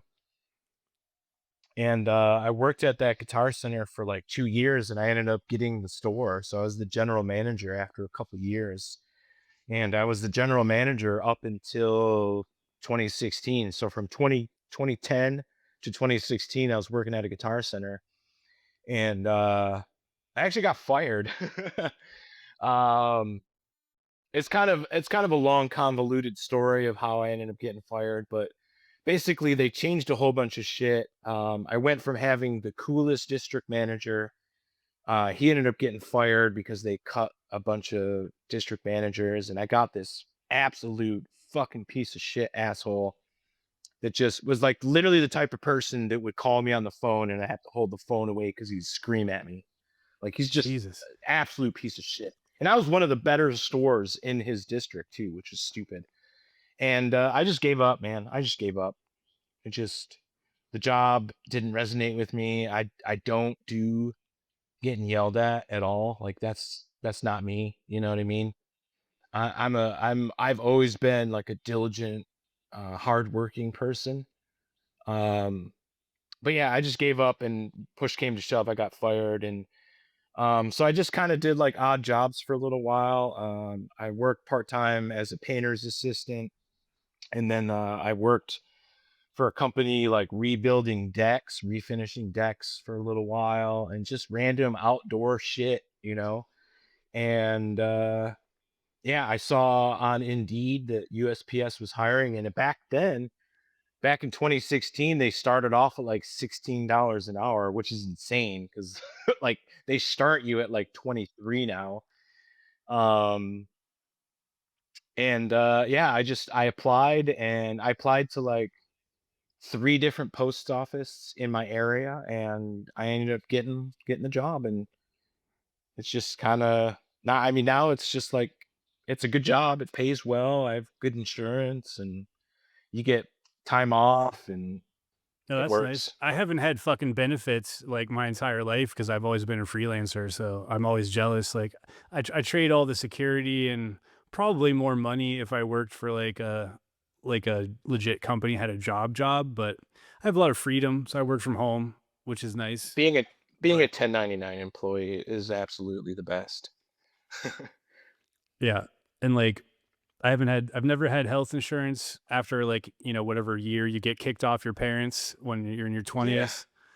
yeah, But I ended up like, and God forbid something terrible happens, you end up saving so much money than paying for it out of pocket when you just pay cash. Like, go to the doctor once a year, go to the dentist twice a year. Like, you save so much. So yeah, I yeah, always for tell sure. myself, eventually I'll get it as I get older in case something terrible happens and you have some massive bill. But like, that's the trade off. So I've had a good run of, you know, working from home and doing whatever I I want. I uh, I am thankful I have insurance because I unfortunately have a relatively major surgery coming up that I'm not looking forward to. But Oh shit. What for? well, back in February, we did this little tour with the band Underneath, and I started having like random like stomach problems, and I thought it was like gas, and like I'm one of those people too that like I'm an ingredients person. Like when I make food at home, like I make it from scratch. Like that's what I do. I cook. Um, and so I'm pretty good about what I put in my body, even though I like fried chicken. I eat a lot of fried chicken because it's delicious, but I make it, so I know what's going into it. Yeah, I just started having all these stomach problems, and after I got done with the tour, I went and saw my doctor, and we ran some tests and stuff, and then like I was taking a shower. This was the beginning of March, and I was taking a shower, and my wife was like, she points at like my pubic region, and she's like, "Why you all swollen?" And I looked down, and like the left side of like where my groin, it it was like protruding like it almost looked like a tube of toothpaste was underneath my skin. Oh shit. And we went to the ER, and I have a fucking hernia. I was gonna say it sounds like a hernia. Yeah, yeah, I have a Shit, dude. hernia. And to go back to how fucking bullshit insurance is, and I live in a small town, it's like it is now April 8th. I went to the ER on March 10th, and like I've just been battling with insurance. I have a surgeon I've talked to, and it's like I get booked for a colonoscopy, and my insurance company declines it because they want me to do an ultrasound first. And it's just like, what the fuck, man? Can't I just get at this damn surgery? So I've been just Yeah. living with this pain for over a month now, just waiting on a surgery. Yeah, super cool. Gotta love the American healthcare system. It is an absolute joke. It's a total fucking joke. It's the worst. I Yeah. hear like Yeah. I never hear good stories from anyone. It's always like my Never. friend Nick out in California was just dealing with like shit too. Like had a physical, then they forgot his blood work, and then like the cost of everything. It's just it's so terrible. Yeah. Yeah, dude. But at least you know what it is, and you'll get it taken care of, and you know it's Yeah. not some mystery thing you're gonna die from. Yeah, hopefully. It's still scary though. I look down, and I could see it. Like there's a physical protrusion in my groin, and it's like I said, it looks like somebody stuffed like a tube underneath my skin. That's so But weird. I'm sure it's from it you lifting hurts. shit for 10 years too. I'm sure. I couldn't I could pin it down to the day that it happened because I remember being in pain. But like the weird thing is so like everything's swollen. Every time I eat, it like I get backed up. Like my whole like digestion system is not, because it's pressing. Yeah. yeah, like everything's inflamed around my groin, which pushes up against your colon. So it's like, man, we just started getting really old. Talking about colonoscopies. Oh, I know, right, dude? All these like fucking 20-year-old kids are gonna be watching this shit and be like, these dudes are fucking old. Yeah. That's Time funny. flies, kids. You'll be here before you know it. Yeah. Yep. Fucking A, Yeah, I man. got my physical at the end of the month, so knock on wood, everything will be all right. Yeah. I go like every 4 years, but now I'm like I'm in my 40s. I should probably start going every year. Yeah, for sure. For sure. It was funny, not funny, but silly, I guess. I don't know. I told my wife before we figured out that it was a hernia because like I was just having these chronic like lower intestinal like tightness, fullness all the time. And obviously with the internet, you can't fucking Google anything because AI is in charge No. of everything on Google now. So it just spits out all this shit and it's just like, oh cool, it could be Crohn's or colon cancer. Great. Yes. So then like, my TikTok feed starts being all this shit about these people in their 40s that are like, I thought I was too young for colon cancer. I had stomach pains and this and that. And I'm like, I told my wife legit, this is literally what I told her. I said, if I have cancer, we're moving to a different country to get my care. I'm not going to deal with cancer in this fucking country. I Yeah. was like, we will quit our jobs and move somewhere to save my life because fuck that shit. It is the worst because I've done that a million times. You feel something, you're like, oh, what's that? That hurts, or there's a bump here, and then you Google it, and it's like cancer, AIDS, you're dying, you have this, like 10 different Yep. diseases. They all have the same symptoms, and it's like it also could just be benign and totally nothing. And then you're like, okay, I don't know. Especially when it comes to like digestive lower and you Google intestinal pain and like it is like a myriad of shit like IBS, Crohn's, colon cancer, Yeah. diverticulitis, diverticulosis. And it's just like, they all have the same list of symptoms. So it's like it could be something that you just take some meds and it heals itself in 3 days, or you're going to die of colon cancer. Yep.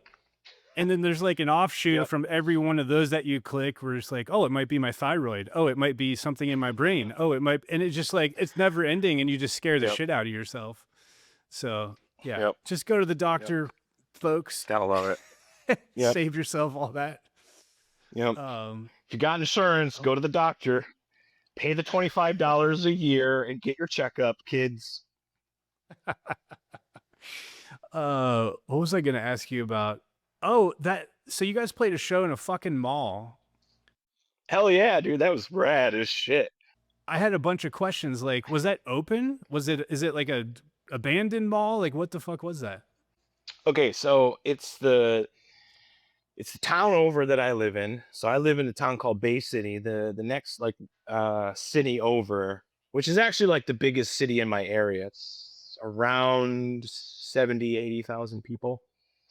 And yeah, they have this giant mall that when I was growing up, like that was the mall that you went to.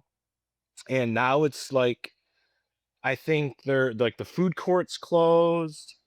There's like a Hot Topic and Auntie Annie's, a couple jewelry stores. Like it's a dead mall. For the most part, people would just go there and like walk and like, there's barely even shopping in there. There's an FYE, but like all the flagship stores, you know how like malls had like the flagship stores where it'd be like a Yonkers and a JC Penney's and a Macy's, Mm-hmm. all closed. So it's just like this mall that's like dying. So now they're at the point where they're just trying to lease their anything they can. So there's this local skate shop called Major Skate, and they had just opened up um, a skate shop inside that mall, right? So it's like a storefront, and it had like a little storefront type of thing, and then in the back had like a park, where it had like a half pipe and a couple ramps and shit like that.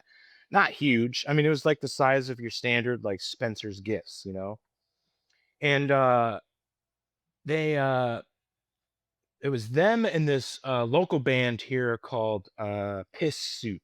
It's like these two-piece gore grind band from my area. They're both kids are in high school. Like they're probably 17, 18-year-old kids. And they wanted to they were kind of like talking with Major Skate about doing a show in Major Skate. So they end up reaching out to us and I'm like, playing a mall? That could be cool. And so we reached, I got the dudes, everybody was on board. So boom, we announced the show.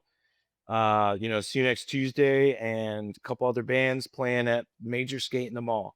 I guess within like 3 days, they had so many people coming into Major Skate asking to buy tickets and just in general, just asking about the show that the dude that owns Major Skate was like, I think there's gonna be too many people showing up. And I hadn't even been to this place yet, right? So I ended up going out to this mall and looking at it and like at best, that it was like a house show size. Like maybe at best you could fit 50 people in there. You know what I mean? Right. So at that point they started kind of brainstorming. They talked to the mall and there's like literally a whole corridor in the mall that just has bathrooms. Every single store that is in that corridor is closed. So the mall was just like, what if we just set it up here? And I'm like, okay. So there's like the entrance, and it was a corridor, and so they blocked it off so you couldn't walk into the rest of the mall, and then they had it gated off to where you could go to the restrooms, and it was just like this corridor, and we had no idea, but it was Alex from Wounded Touch and me kind of like put the PA system together. Like he brought a mixer and a couple powered speakers.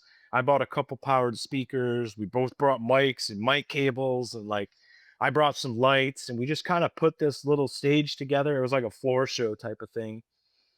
And then yeah, we're like, all right, fucking as soon as the mall closes, which was like 8:30 for whatever reason, once the mall closes, they started, shutting it down and started taking money at the door. And dude, by the end of the night, there was 415 people paid. Holy shit. That's awesome. Yeah. Yeah, dude. Like I talked to people that drove from Wisconsin, from Chicago, from the Upper Peninsula, from Ohio, from Indiana, from Pennsylvania. Like, dude, people came from everywhere for this show just because it was like, see you next Tuesday. Not even us. I don't even think it mattered that it was us. It was just a band in a dead mall. You know what I mean? Like That's people so are so cool. Yeah, yeah. intrigued by it. I saw people from like high school that just like don't go to shows, but they're just like, oh, I was at a mall at the Saginaw Mall, so I went. But yeah, dude, it was nuts. It was such a cool show. It was a very, very, very cool experience. I'll put some B-roll over this while we're talking about it too, but I watched your clips on like Facebook, whatever you posted, and I watched a little bit of it today. I was like, this just has such a nostalgic vibe for me, even though like I've never seen a band in a mall, but I spent all my time in a mall as a teenager because that's all you did in small town Ohio is we went to the mall every Friday and we just walked around until they Dude, kicked us same. out and we went to Applebee's or whatever. You're right, exactly. Yeah, I mean that was this mall for me and Rick, because Rick grew up in this area too. Like we have a mall in the city I live in, but even when I was growing up, like it was a smaller mall that barely had anything. Like it had a movie theater and like a Spencer's, but like if you wanted to get H&M and Hot Topic and Abercrombie or any of those like bigger brands, Gap, that kind of stuff, you had to go to the Saginaw Mall. And that's Right. so I remember like anytime you wanted to go school shopping, all that shit, dude. Yeah. I mean, I've lived in this area 43 years, so I'm ready to leave, that's for sure. Where would you go if you could move other than outside of the country? Southeast Asia. I've never been anywhere in Asia or Japan. I'd love to go to Japan. I hear Yeah, such good I'd things love to go about to it. Japan.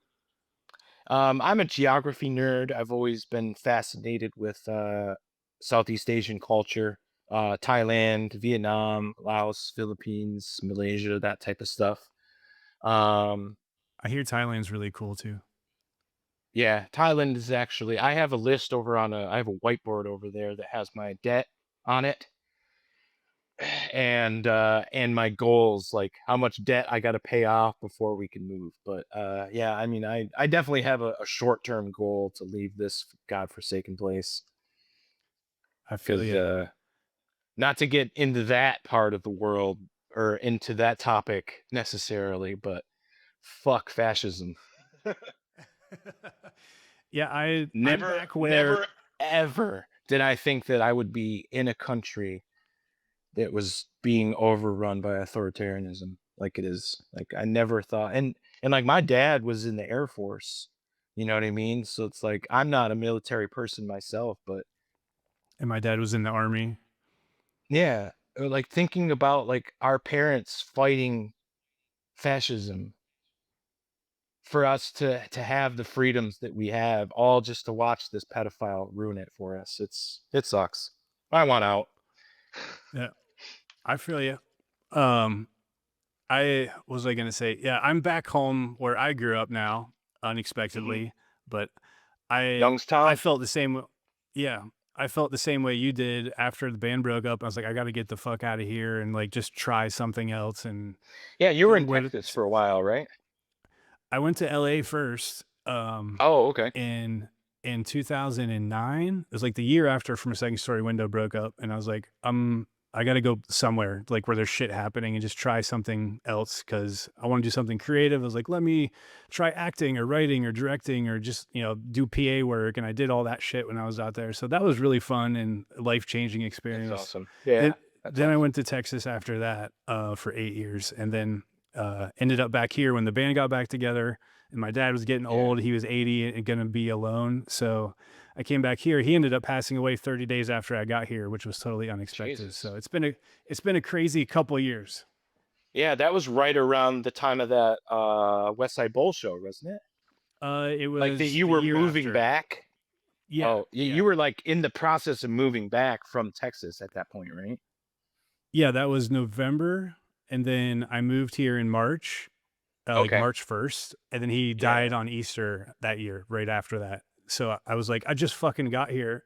But what I was gonna say is, after leaving and living in Austin and LA and like doing the cool city thing, now that I'm 40, it's a nice break to be away from that stuff and kind of be where there's nothing Yeah. going on. So it's like kind of the reverse for me. It's very peaceful here.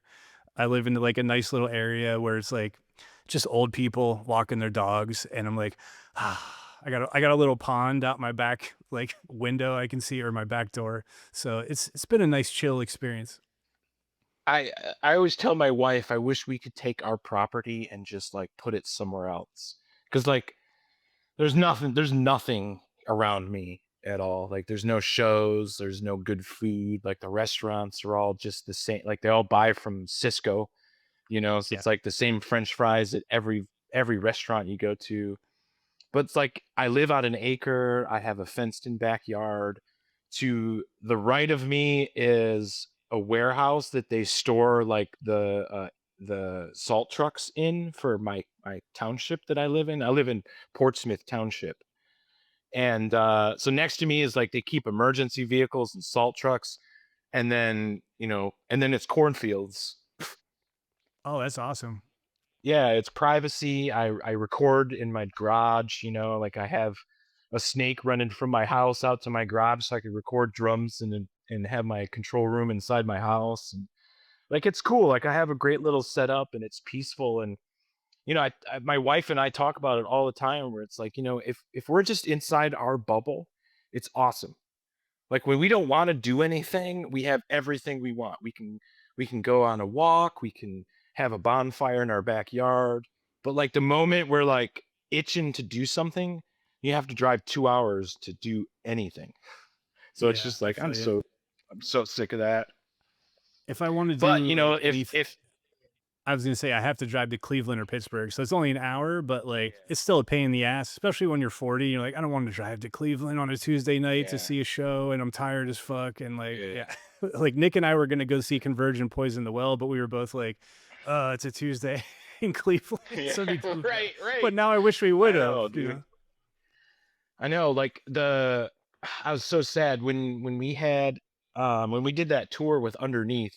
So it was the last weekend of February. It was like the 24th through like the 28th or something like that. Um, we did 4 days.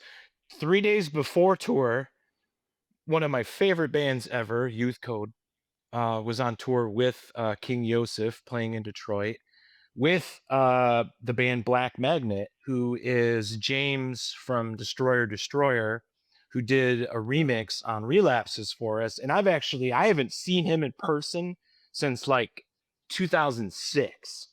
So I was dying to go to that show. And it was just like I had to practice. We just got our merch order in. It's just like, man, I can't fucking get to, because Detroit's 2 hours from me. So it's like 4 hours of driving to see a couple bands, all while I'm trying to get ready for tour. And then 2 days after I got back, Blood Monolith and Jarhead Fertilizer played the same fucking venue in Detroit. And I get back from tour and I have this hernia. And it's just like, man, I'm not driving 4 hours for a show. It's so hard to get that gumption, which sucks Yeah, because 2 hours. I love going to Two shows. hours there, not a huge deal. 2 hours on the way home when you're beat is a lot. That's like if something's 2 hours or more for me, I'm like, I gotta get a hotel. Yeah, dude, it's tough. And like all I do is smoke weed. So it's like by the end of the night, you're just like stoned and sweaty. And like, yeah, the last thing you want to do is drive home. And I'm a mailman, so I work during the week. You know what I mean? So like Yeah, doing something on a Tuesday through, Monday, Tuesday, Wednesday, that shit's hard. yeah. Especially because I go to bed at like 9. My wife is usually in bed by 8 o'clock. Like she's in bed right now. She's been sleeping since we got on this call. I'm jealous because I love getting up early and being productive and shit, but I also like staying up late, and you just can't do both. So some I nights I'm up can. till 1. Yeah. I cannot live without sleep anymore. I used to be able to do it. I I I tell people this all the time. I am an early bird and a night owl. Like I I could go to bed at 3:30 and I'm up at 6. I could go to bed at 8 p.m. and I wake up at 6 a.m. It's just I've woken up at 6 a.m. since probably 2018. No matter how late I stay up, I wake up at 6 a.m. I think 6:30 is my favorite time to get up. It seems about just right, but like I used to love staying up and I'd be playing video games with my dudes out in California and we played till 3 a.m. and I used to smoke weed and I'd just be so out of it. And if I do that now, I'd wake up and I'll just be hungover without drinking a sip of anything just because of the lack of sleep. I just can't do it anymore. Yeah. I don't unless I'm playing a show, I don't generally stay up past like 11. That's late for me on a weekend.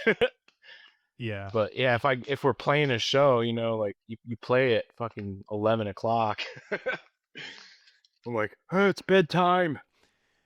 Also like headlining shows, like I after like a long day and there's like 6 bands, I'd rather play in the middle or even open sometimes. Like headlining, unless you're like an actual headliner that makes real money, sucks. Yeah. We're playing a fest on Saturday and we're second out of like 10 bands. And I'm like, I don't care. Cause it's like we play and then it's like Plague Bringer and Scalp and Weekend Nachos and Pig Destroyer. So it's like I get to play and then watch all these fucking badass bands. Yeah, it's nice to be done, to have the loadout done, and you're not doing it at like midnight in the street. Like that is nice. Yeah. That's a sick lineup too. Shit. Oh, dude, yeah. This Forever Death Fest. Forever Death Fest. Yeah, it's sick, dude. I haven't seen Plaguebringer. I haven't even thought about Plaguebringer in probably 10 years. I listened to their discography actually 2 days ago at work because I was like, I haven't listened to this band in forever and I'm about to see them live. I better like remember this shit. I know their name, but I don't. I've never listened to them. Oh, it's like they have like programmed drums and they're kind of like I don't know, they're grindy but groovy and sludgy, kind of like I don't even know. But like the vocalist is very distinct. Like his voice on the records is very, very like industrial, distorted. kind of sound, you know. Like as soon as I played the first song, I was like, "Oh yeah, that's right. That's what Plague Ringer sounded like." It's good. It's good stuff though. I'm stoked. I've never seen Weekend Nachos, which is I've weird. never seen them either. They're awesome Yeah, though. I'm stoked to see them. And then Skelp, I think this is like one of their first times playing this far east. So I'm stoked to see that band as well. I don't know if you're familiar with those guys, but they're very good. I don't think so. No, I'm so out of touch Yeah, with everything. they're kind of like a power violency band from LA, Okay, but they're solid. They just put out a record last year that was pretty heavily rotated for me for sure. It's solid. Solid stuff for sure. sick. Well, before we start to wrap this up and get out of here, it's time for the not so rapid fire round of rapid fire questions. Are you ready? Oh boy. All right, here we go. You have to play in one tuning forever. What would it be? Drop A. Fuck yeah. Favorite Taco Bell menu item? Funny story. I boycotted Taco Bell and had not eaten there in over 5 years, so I don't know. Back when I did eat there, it was the cheesy gordita crunch. Yes, that's mine. That's my go-to still. Oh, I don't nice. have it very often anymore either, but the name of the podcast was based on eating Taco Bell on tour because that's all we had money Oh, for. nice. Yeah. Gotcha. We try to hit sheets as often as possible. Dude, Sheets is goated. I still get their food sometimes. Dude, so good. Oh hell yeah. They have this new fruit smoothies that are delish. I love their chicken like snack wraps, almost like the McDonald's snack Oh wraps. yeah. Oh yeah, dude. Oh yeah. They're so good. Um, what is an artist people would be surprised you like? They'd be surprised that I like. I like the Antword. I used to like the Antword. Now they're like pedophiles and like beat kids and stuff, but I did like Ooh, I them. didn't know that. Maybe I shouldn't. Maybe I should admit that. I would never listen to them, but when I used to like hear it, I'd be like, "This is pretty weird and sick." I don't know, like it's My very wife and I strange. went and saw them live years ago, and it was one of the best live shows I've ever seen. It was awesome. But it was funny because like when my first experience with them is I was working at Guitar Center. I know this is supposed to be rapid. Should I not tell this story? No, you can. I that's why I say not so Ah, rapid gotcha, fire gotcha. round Okay, because this so always happens. I'm working at Guitar Center, and my boss pages me to the back room, right? And I come back there. I don't know what I need it for, and he plays me "Butterfly" by or Ninja. I think it's like that ooh I am your butterfly, that song. And he was playing that for me, and they were all like laughing like this is fucking the silliest thing I've ever seen. And I was like, man, Yolandi is hot as shit. And and I was like, I'm into this. So like I actually like dug into that band and just kind of fell in love with them at that point. But like I said, now they're kind of outed as like they abused their some kids and shit. So that's bad. But Oh shit, I never I heard don't that. listen to Fuck. them All right, anymore. all right. Fuck them. Um, you have to get rid of every pedal on your pedal board besides two. Which ones are you keeping? Which two? Mm-hmm. Um, Probably the two distortions that I use. So I use an overdrive into like a preamp pedal is like my main distortion sound. I use the it is the Dunlop 5150 overdrive pedal, which just I'm not big fan of 5150s, but like the mid range is just right, you know. And it's a great overdrive. Like it's a good push, you know, do the level all the way up, gain all the way down, and then just EQ it how you want. And then I run that into my S&K VHD pedal, which is the preamp from the old Ampeg, like 90s death metal amp. But that's kind of like been my tone for the last like year. I haven't the reduxes for 8 Dead 90 Feet Count the Fetus and Just Out of Curiosity or Your Parents' Siblings. Those two songs are that guitar tone. But that's kind of like I feel like I finally found it. Like I've been chasing a guitar tone basically my entire life, and those two pedals, the way I have it set up right now, is chef's kiss. I don't know if I'll ever change my guitar tone again, as long as I stay heavy anyway. At least you found it. So I feel like most guys are always chasing forever. They're changing amps. They're trying this new pedal. Like I Yeah. got lucky, and I love that PV Ultra Plus I've had since Robinson. Yeah. I don't do anything to it. I bought a second one. It sounds even better than the first one. Nice. Even though like live, I've been doing the quad cortex just for out of Yeah. ease, but that's my favorite fucking tone there. Never used a Mesa or a Marshall or anything else. See, I'm the kind of person I cannot keep a guitar. I'll buy a guitar and be like, "This is my favorite guitar ever. I'm never gonna sell it." And then 6 months go by, and I'm like, "I'm gonna sell this guitar because I want a different guitar." Like I'm playing that this LTD right now, and What model is that? it is the 1987 M1. Okay, I don't think I've ever Yeah, seen any of those. it's just a single pickup, and then it's a top mounted Floyd, which bums me out.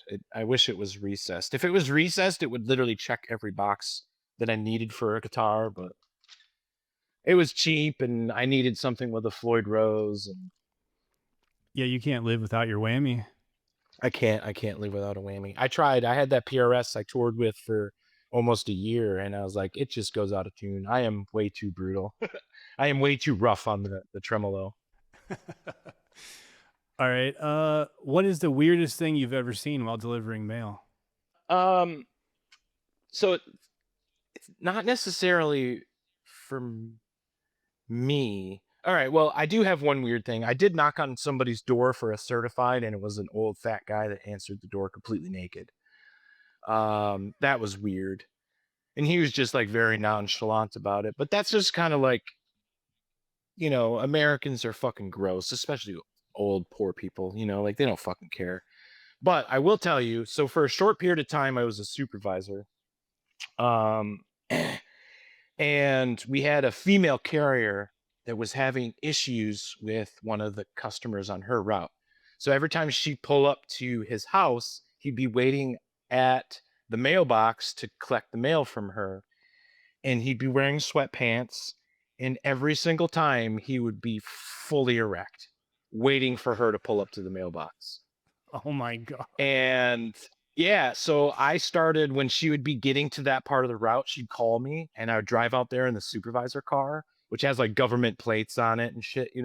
I'd drive out there and I would follow her, and you'd see him see me behind, and he would just go back in the house. I'm like, yeah, you take your fucking boner and get away from my Caitlin. Jesus Christ, people are so fucking weird. And the weirdest part too, dude, I'm not even kidding you. It was like a really, really ritzy neighborhood. Like I'm talking 500 to $1 million houses. Like it was a rich old man. Just Jesus Christ. disgusting, just full hard, waiting at the curb for this female carrier. It's like, dude, get the fuck out of here. Jesus. I hate everyone. Uh all right, I asked Rick this when he was on, but let's see if we get the same answer. So if everybody in See You Next Tuesday had to switch instruments for a night, who would do the worst? Oh, Fox for sure. Yeah, that's what he said. Yeah. Yeah, for sure. Fox has no, like, there's nothing musical about that dude. He can scream, and that's it. Like I could hack it on drums, maybe ish. Rick probably hack it on drums. Jimmy can at least like pump a bump on a bass. I think Right. Jimmy would fuck up on guitar pretty bad. I don't know if he can play guitar at all, but I mean Rick and I obviously can interchange guitar and bass like nothing. So yeah, it'd be Fox. There's no way. You put a bass in his hand and he just like laughs. Didn't were you originally a bass player before you played guitar? Do I remember that correctly? Yeah, yeah. Most of my life prior to See Next Tuesday, every band I was in before See Next Tuesday, I played bass. I started playing bass around like 14-ish, and then I started See Next Tuesday when I was 22. So almost a decade of playing bass before I even play guitar. My dog is freaking out about something. She's barking to get out. That's all. Go ahead, run around, Missy. Go ahead. On that Robinson See You Next Tuesday tour, we'd made a pit stop at a music store, and we were all getting strings and whatever. I remember you picked up a bass and you were just like shredding this bass sitting there. I was like, wait, you fucking play bass? And you're like, yeah, that's kind of like what I've done all before this. I was like, oh shit. Yeah. You know what's really funny is during the time um, when we went on hiatus, um, for about 3 of those years, no, almost 4, I played upright bass in a gypsy jazz trio. No shit. Yeah. Yeah, it was awesome. I got paid like $100 a night to play at like these ritzy fucking like I played at this like ski resort every Wednesday for like a year. We had like outstanding gigs. Like we played like this winery like every third Saturday of the month. Like we had a steady schedule of about 3 gigs a week. That's really cool. But I didn't yeah, know that. yeah, it was a ton of fun. What year Are was you that again? familiar with gypsy jazz? That was I want to say that was around, let's see, it was before COVID, so like 2017 ish into in no, maybe yeah, it had to have been 2017. No, Okay. 2016. 2020 late 2016 right up to COVID is when I stopped playing with them. And I cannot say I'm familiar with gypsy jazz. You know who Django Reinhardt is? I know that name, yeah. He's the one that invented it in the 1920s. It's a French style of swing jazz. Django had only like 2 fingers, and he had this deformed hand. It was like he had no thumb and he had 2 fingers, and he just always smoked a cigarette. And it was acoustic jazz. So like gypsy jazz traditionally was a rhythm guitar player playing acoustic, and it was a specific kind of guitar. They had different strings on them, and then an upright bass player, and that was like the rhythm section. And the guitar did something that was called the pump, where it was like a it was like a pattern that you'd play, and that was to mock like a hi hat, like a tss, tss, tss, tss, tss. And then the bass would play either a walking line, you know, the doom doom doom doom doom doom doom doom, or you'd play the they call it the two stop, where it'd be like boom boom boom boom. Okay. So the guitar and the bass together essentially made a drum kit. Boom, boom, boom, boom. And then That's cool. the lead guitar player would play the melodies and solos. Um, but yeah, the guitar player that I played with, this guy named Jim Pagel, this old fart, he was in his 50s. He's a guitar, like his day job, he taught guitar out of his house. He had like 50 students, and then he played guitar in this gypsy jazz band at night. And the other guitar player was a history teacher at a school too. But man, I learned, like, I thought I knew theory, because you know, like growing up and writing in C Next Tuesday, I read like the Guitar Grimoire, and like you know a shitload of Hal Leonard books, and you know every DVD that you could find, and like I felt like I knew theory really really well. But getting into this band and actually being submersed in chord theory and um like I learned to write my own walking bass parts and stuff, you know, and like learning like sevenths and flat fives and diminished and like all of that stuff, and actually like being submersed in it. It's like learning a new language, you know what I mean? Like I can sit there and read about Spanish as much as I want, but unless you stick me in Puerto Rico talking to people that speak Spanish every day, I have no practice in it. So it's like I got to actually like bring this stuff to fruition. Anyway, real quick before we move on from this, check out this guy. His name is Yosho Stefan, Jocho Stefan. He's from Germany, and he's like one of the gypsy jazz players that's like alive and doing the thing right now. Anyway, so when he tours, he just flies from Germany with his guitar, and each city that he plays in, he has a different rhythm section. So a bass player and a rhythm guitar player. He came to the States and he came to Michigan and did 2 shows, and I got to be the bass player for him for 2 shows. Oh, no shit. Just from being like gigging so much in the gypsy jazz scene, I lucked out and got that gig. And dude, it was insane to like sit there and talk to like an actual savant. Like, listen to this dude play. It is fucking stupid. Like, I remember showing Rick, like, hey dude, I'm playing with this Yosho Stefan guy. Rick came to the show because he was blown away by the guy. Um, but I remember showing this solo of him playing, and Rick was just like, I fucking quit. That was the first time I ever saw Rick be like, wow. Outside of like Ingve Malmsteen, which is just, like that dude's fucking Yeah. silly. You know what I mean? Like what he Yeah, did yeah. was silly. Or like Michael Badio and the double guitar thing. Like Yosho Stefan is just like pure fucking talent. And he plays at like 240 BPM, and it is stupid. Holy shit. I'll have to look him up. That sounds really cool. It's Yeah, like it I've was I've fun. never been into theory or much or anything. Like I've just completely, self-taught, made everything up. So what you're speaking to me sounds like fucking French, but it's cool to watch other people who know what they're doing. Yeah.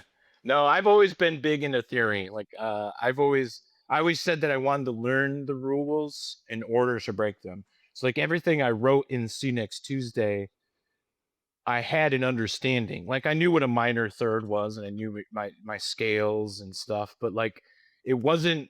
And that was another thing about why distractions in the newer stuff sounds so much more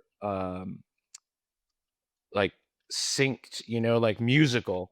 It's just because from being in that jazz band, I have so much more understanding of theory. Like again, you submerge yourself in it and you really understand putting it to practice, what it all does. So it's like Right. it was definitely helpful for sure. And I loved it. It was awesome. It was a good time. Playing an upright bass too, the big fretless bass, and like I had the dots drawn on the side for a long time, and I was gonna ask, yeah. it took me a very long time to really get those. But I didn't do any like bowing, like you see the dudes that do the bowing and they have to like rock to make sure the note Yeah. is precise. Like most of what I played was boom boom boom boom ba-doom doom doom doom doom ba-doom doom doom doom doom doom doom. It was very like I'm a drummer and a timekeeper, and that was it. So, but there was a lot of theory. Walking bass is like going in and out of the scale, playing tension notes, and staying within the keys and chord changes that the melody is on and stuff. There's a lot of involvement in that, and it was really great experience for sure as a musician.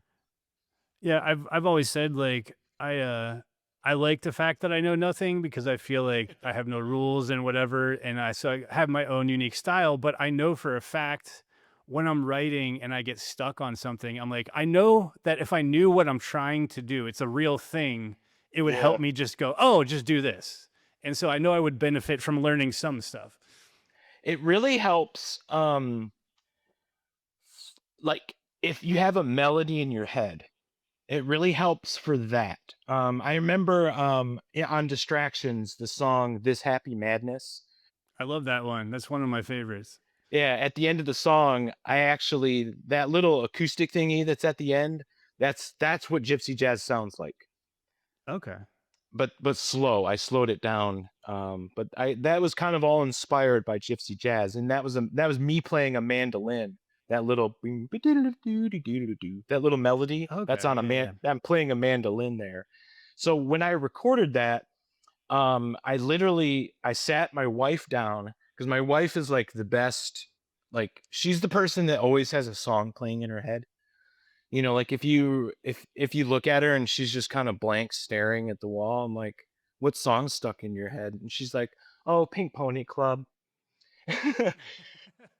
But so she just always has a song in her head, and like when we're cleaning, she just like sings and stuff. She's a singer.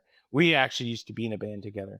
Anyway, um so I sat her down and I played guitar and I put a mic in front of her and I said, I need to write a melody. I'm not good at writing a melody. Will you just sing?"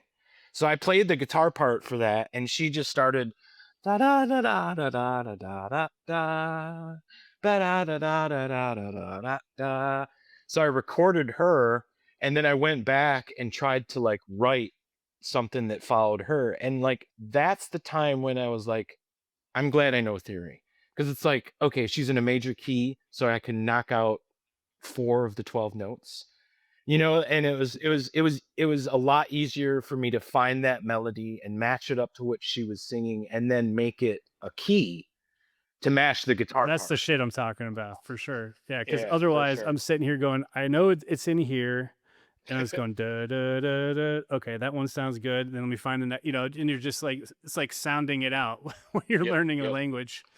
Yeah, whereas for But me it was like, okay, I'm playing a flat 5 F sharp chord. Okay, so I know that F major works over top of that, and it's right, just like you just know to put your hand in this position for that part. yeah. All right, where were we on these questions? Oh, I'm sorry. No, all good. I forget too, and I get lost, and we go off on tangents. Most embarrassing thing that's ever happened to you on stage? I fell. That I fell off the stage face first into the pavement floor. It was actually, remember I was telling you about getting our shit seized in Canada? Yeah, That first show we played in London, Ontario, and like we were just hyped. We were late.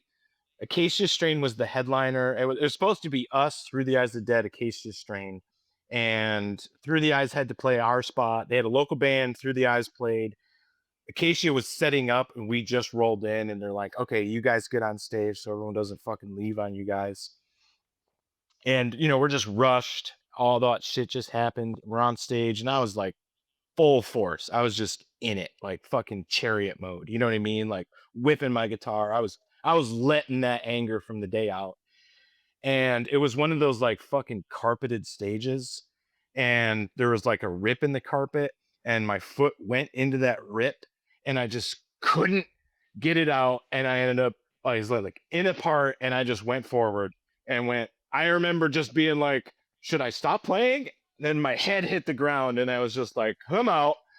And I just went out for like 5 seconds. I remember people waking me up, and I was like, what the fuck?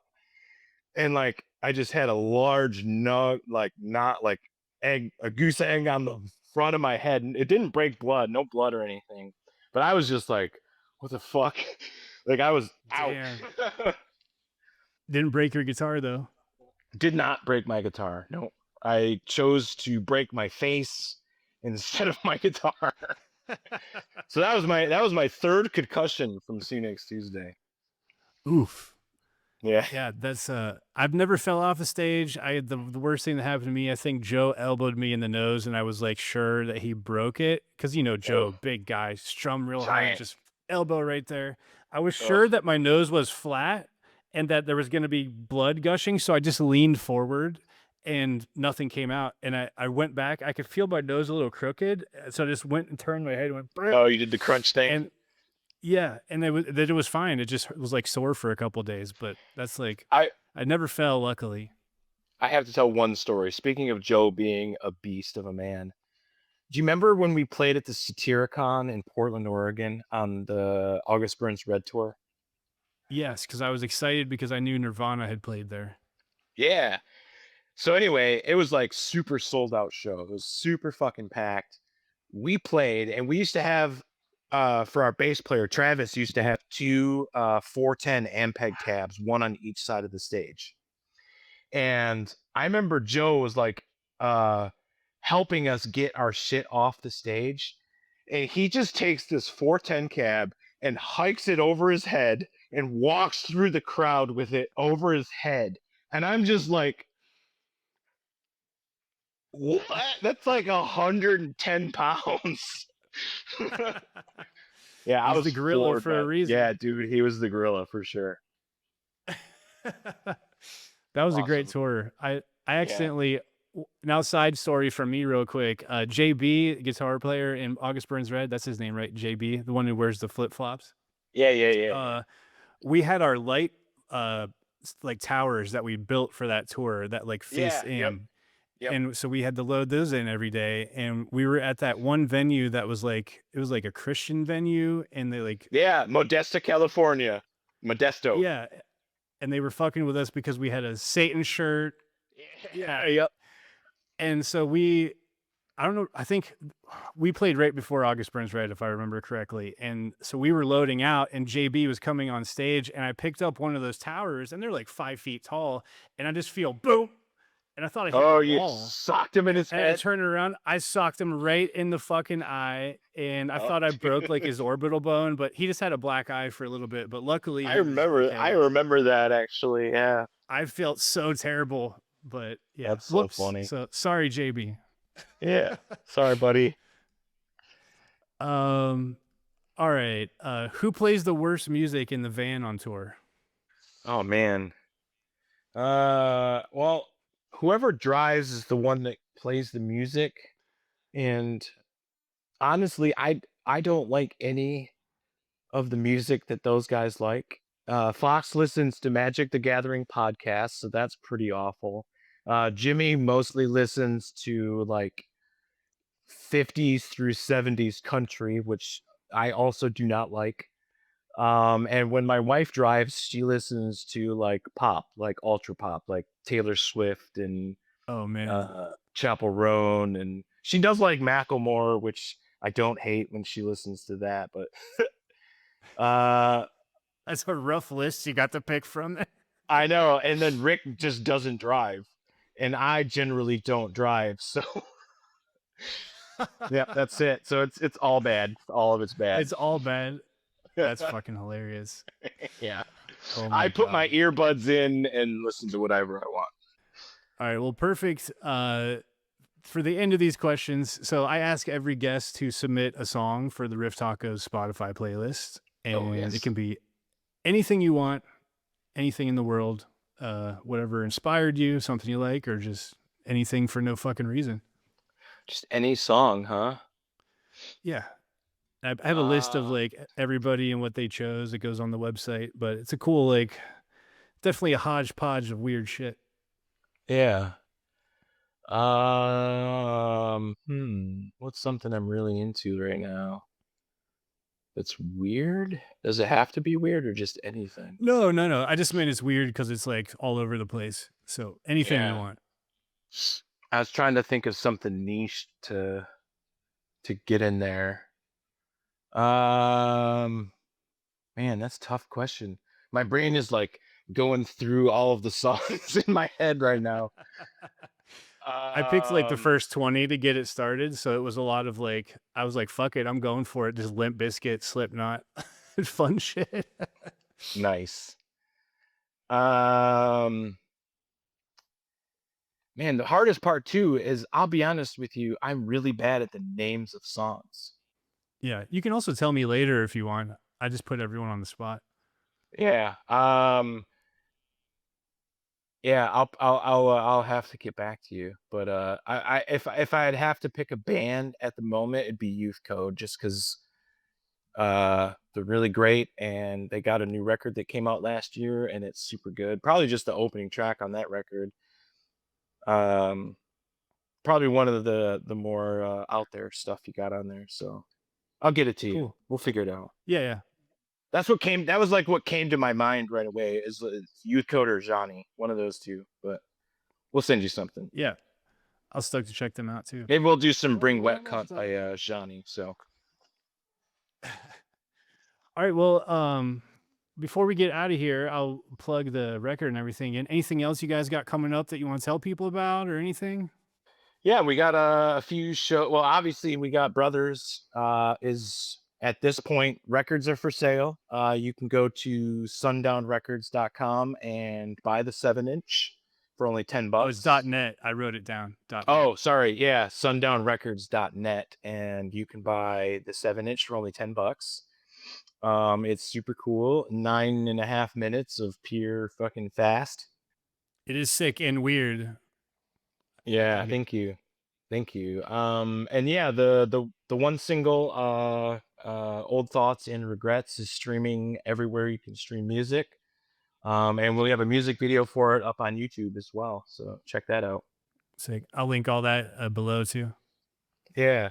Um, we got a couple fests coming up later this year. We're playing the Milwaukee Pride Metal. It's like Metal Pride Fest in Milwaukee. June 20 something. 28. 28th. And then we're playing the Toledo Death Fest. I think that's the weekend before, June 20th. And then we're got the also list here, playing. so- Oh, cool. You're testing me. And then yeah, at the end of August, we're playing 2 shows. One of the fest is not announced yet, but it might be by the time this is up. But I'm not even sure if I should say what that is. It's pretty big. But we're playing August 20. 28th? Yeah, August. We ended up switching dates to make it work. So the August 28th fest, which is in Fort Wayne, Indiana at Pierre's, we ended up switching to the 27th. Okay. And the 28th, we're playing a fest in Ionia, Michigan, which is the hometown to a very, very big artist that invited us for this show. And it is already sold out with 30,000 people. We are playing a side tent, a metal tent at this fest. But I'm very much looking forward to it. I can't say who it is right now. But if anybody out there that knows who is from Ionia, Michigan, that is very big musician, they will guess who it is.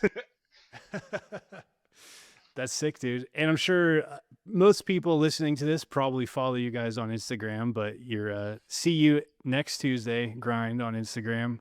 And Yeah. also follow Chop 7 times. It's literally just Chop number 7 times. You don't have you're a personal IG, do you? I do not. No, I don't social media myself. It just angers me. I feel you. I'm so over it. I do it for work, and then I'm on it for this, and then Yeah. I don't have family or anything, and like my wife's my best friend and I see her every day, and like I just don't. But I am the one that runs the See Next Tuesday socials. So like I'm the one replying to people that message us on there and stuff. So if anyone wants to comment on something, say hi, that's me that's replying. so you're the one that always leaves the kissy faces for me. I do. I love all the kissy faces. Make sure everyone knows that they're loved by us. We love our fans, man. I can't help it. That's the only reason we can do this. If it wasn't for people buying our records and showing up to our shows, we would just be fucking deadbeats. Which we are still, but at least like we make just enough money to be able to get to the next show still at 43. Yeah, that's all we can do with playing this music, dude. So we're lucky we got to. Hell yeah. But thank you very much for doing this. It was great to talk to you. Thank you. I'm stoked on the new EP, and good luck with the shows and your surgery. Oh yeah, but You'll do great. thanks. And if you made it to the end with us and you enjoyed the episode, you can support me by just hitting that subscribe button, hitting like, share it with a friend. I also have merch available at rifftacos.com. So thanks, everybody, and we'll see you on the next one. Thanks, everybody. Thanks, Paul, for having me on. It was good talking to you. Hopefully we get to hug in person in the near future.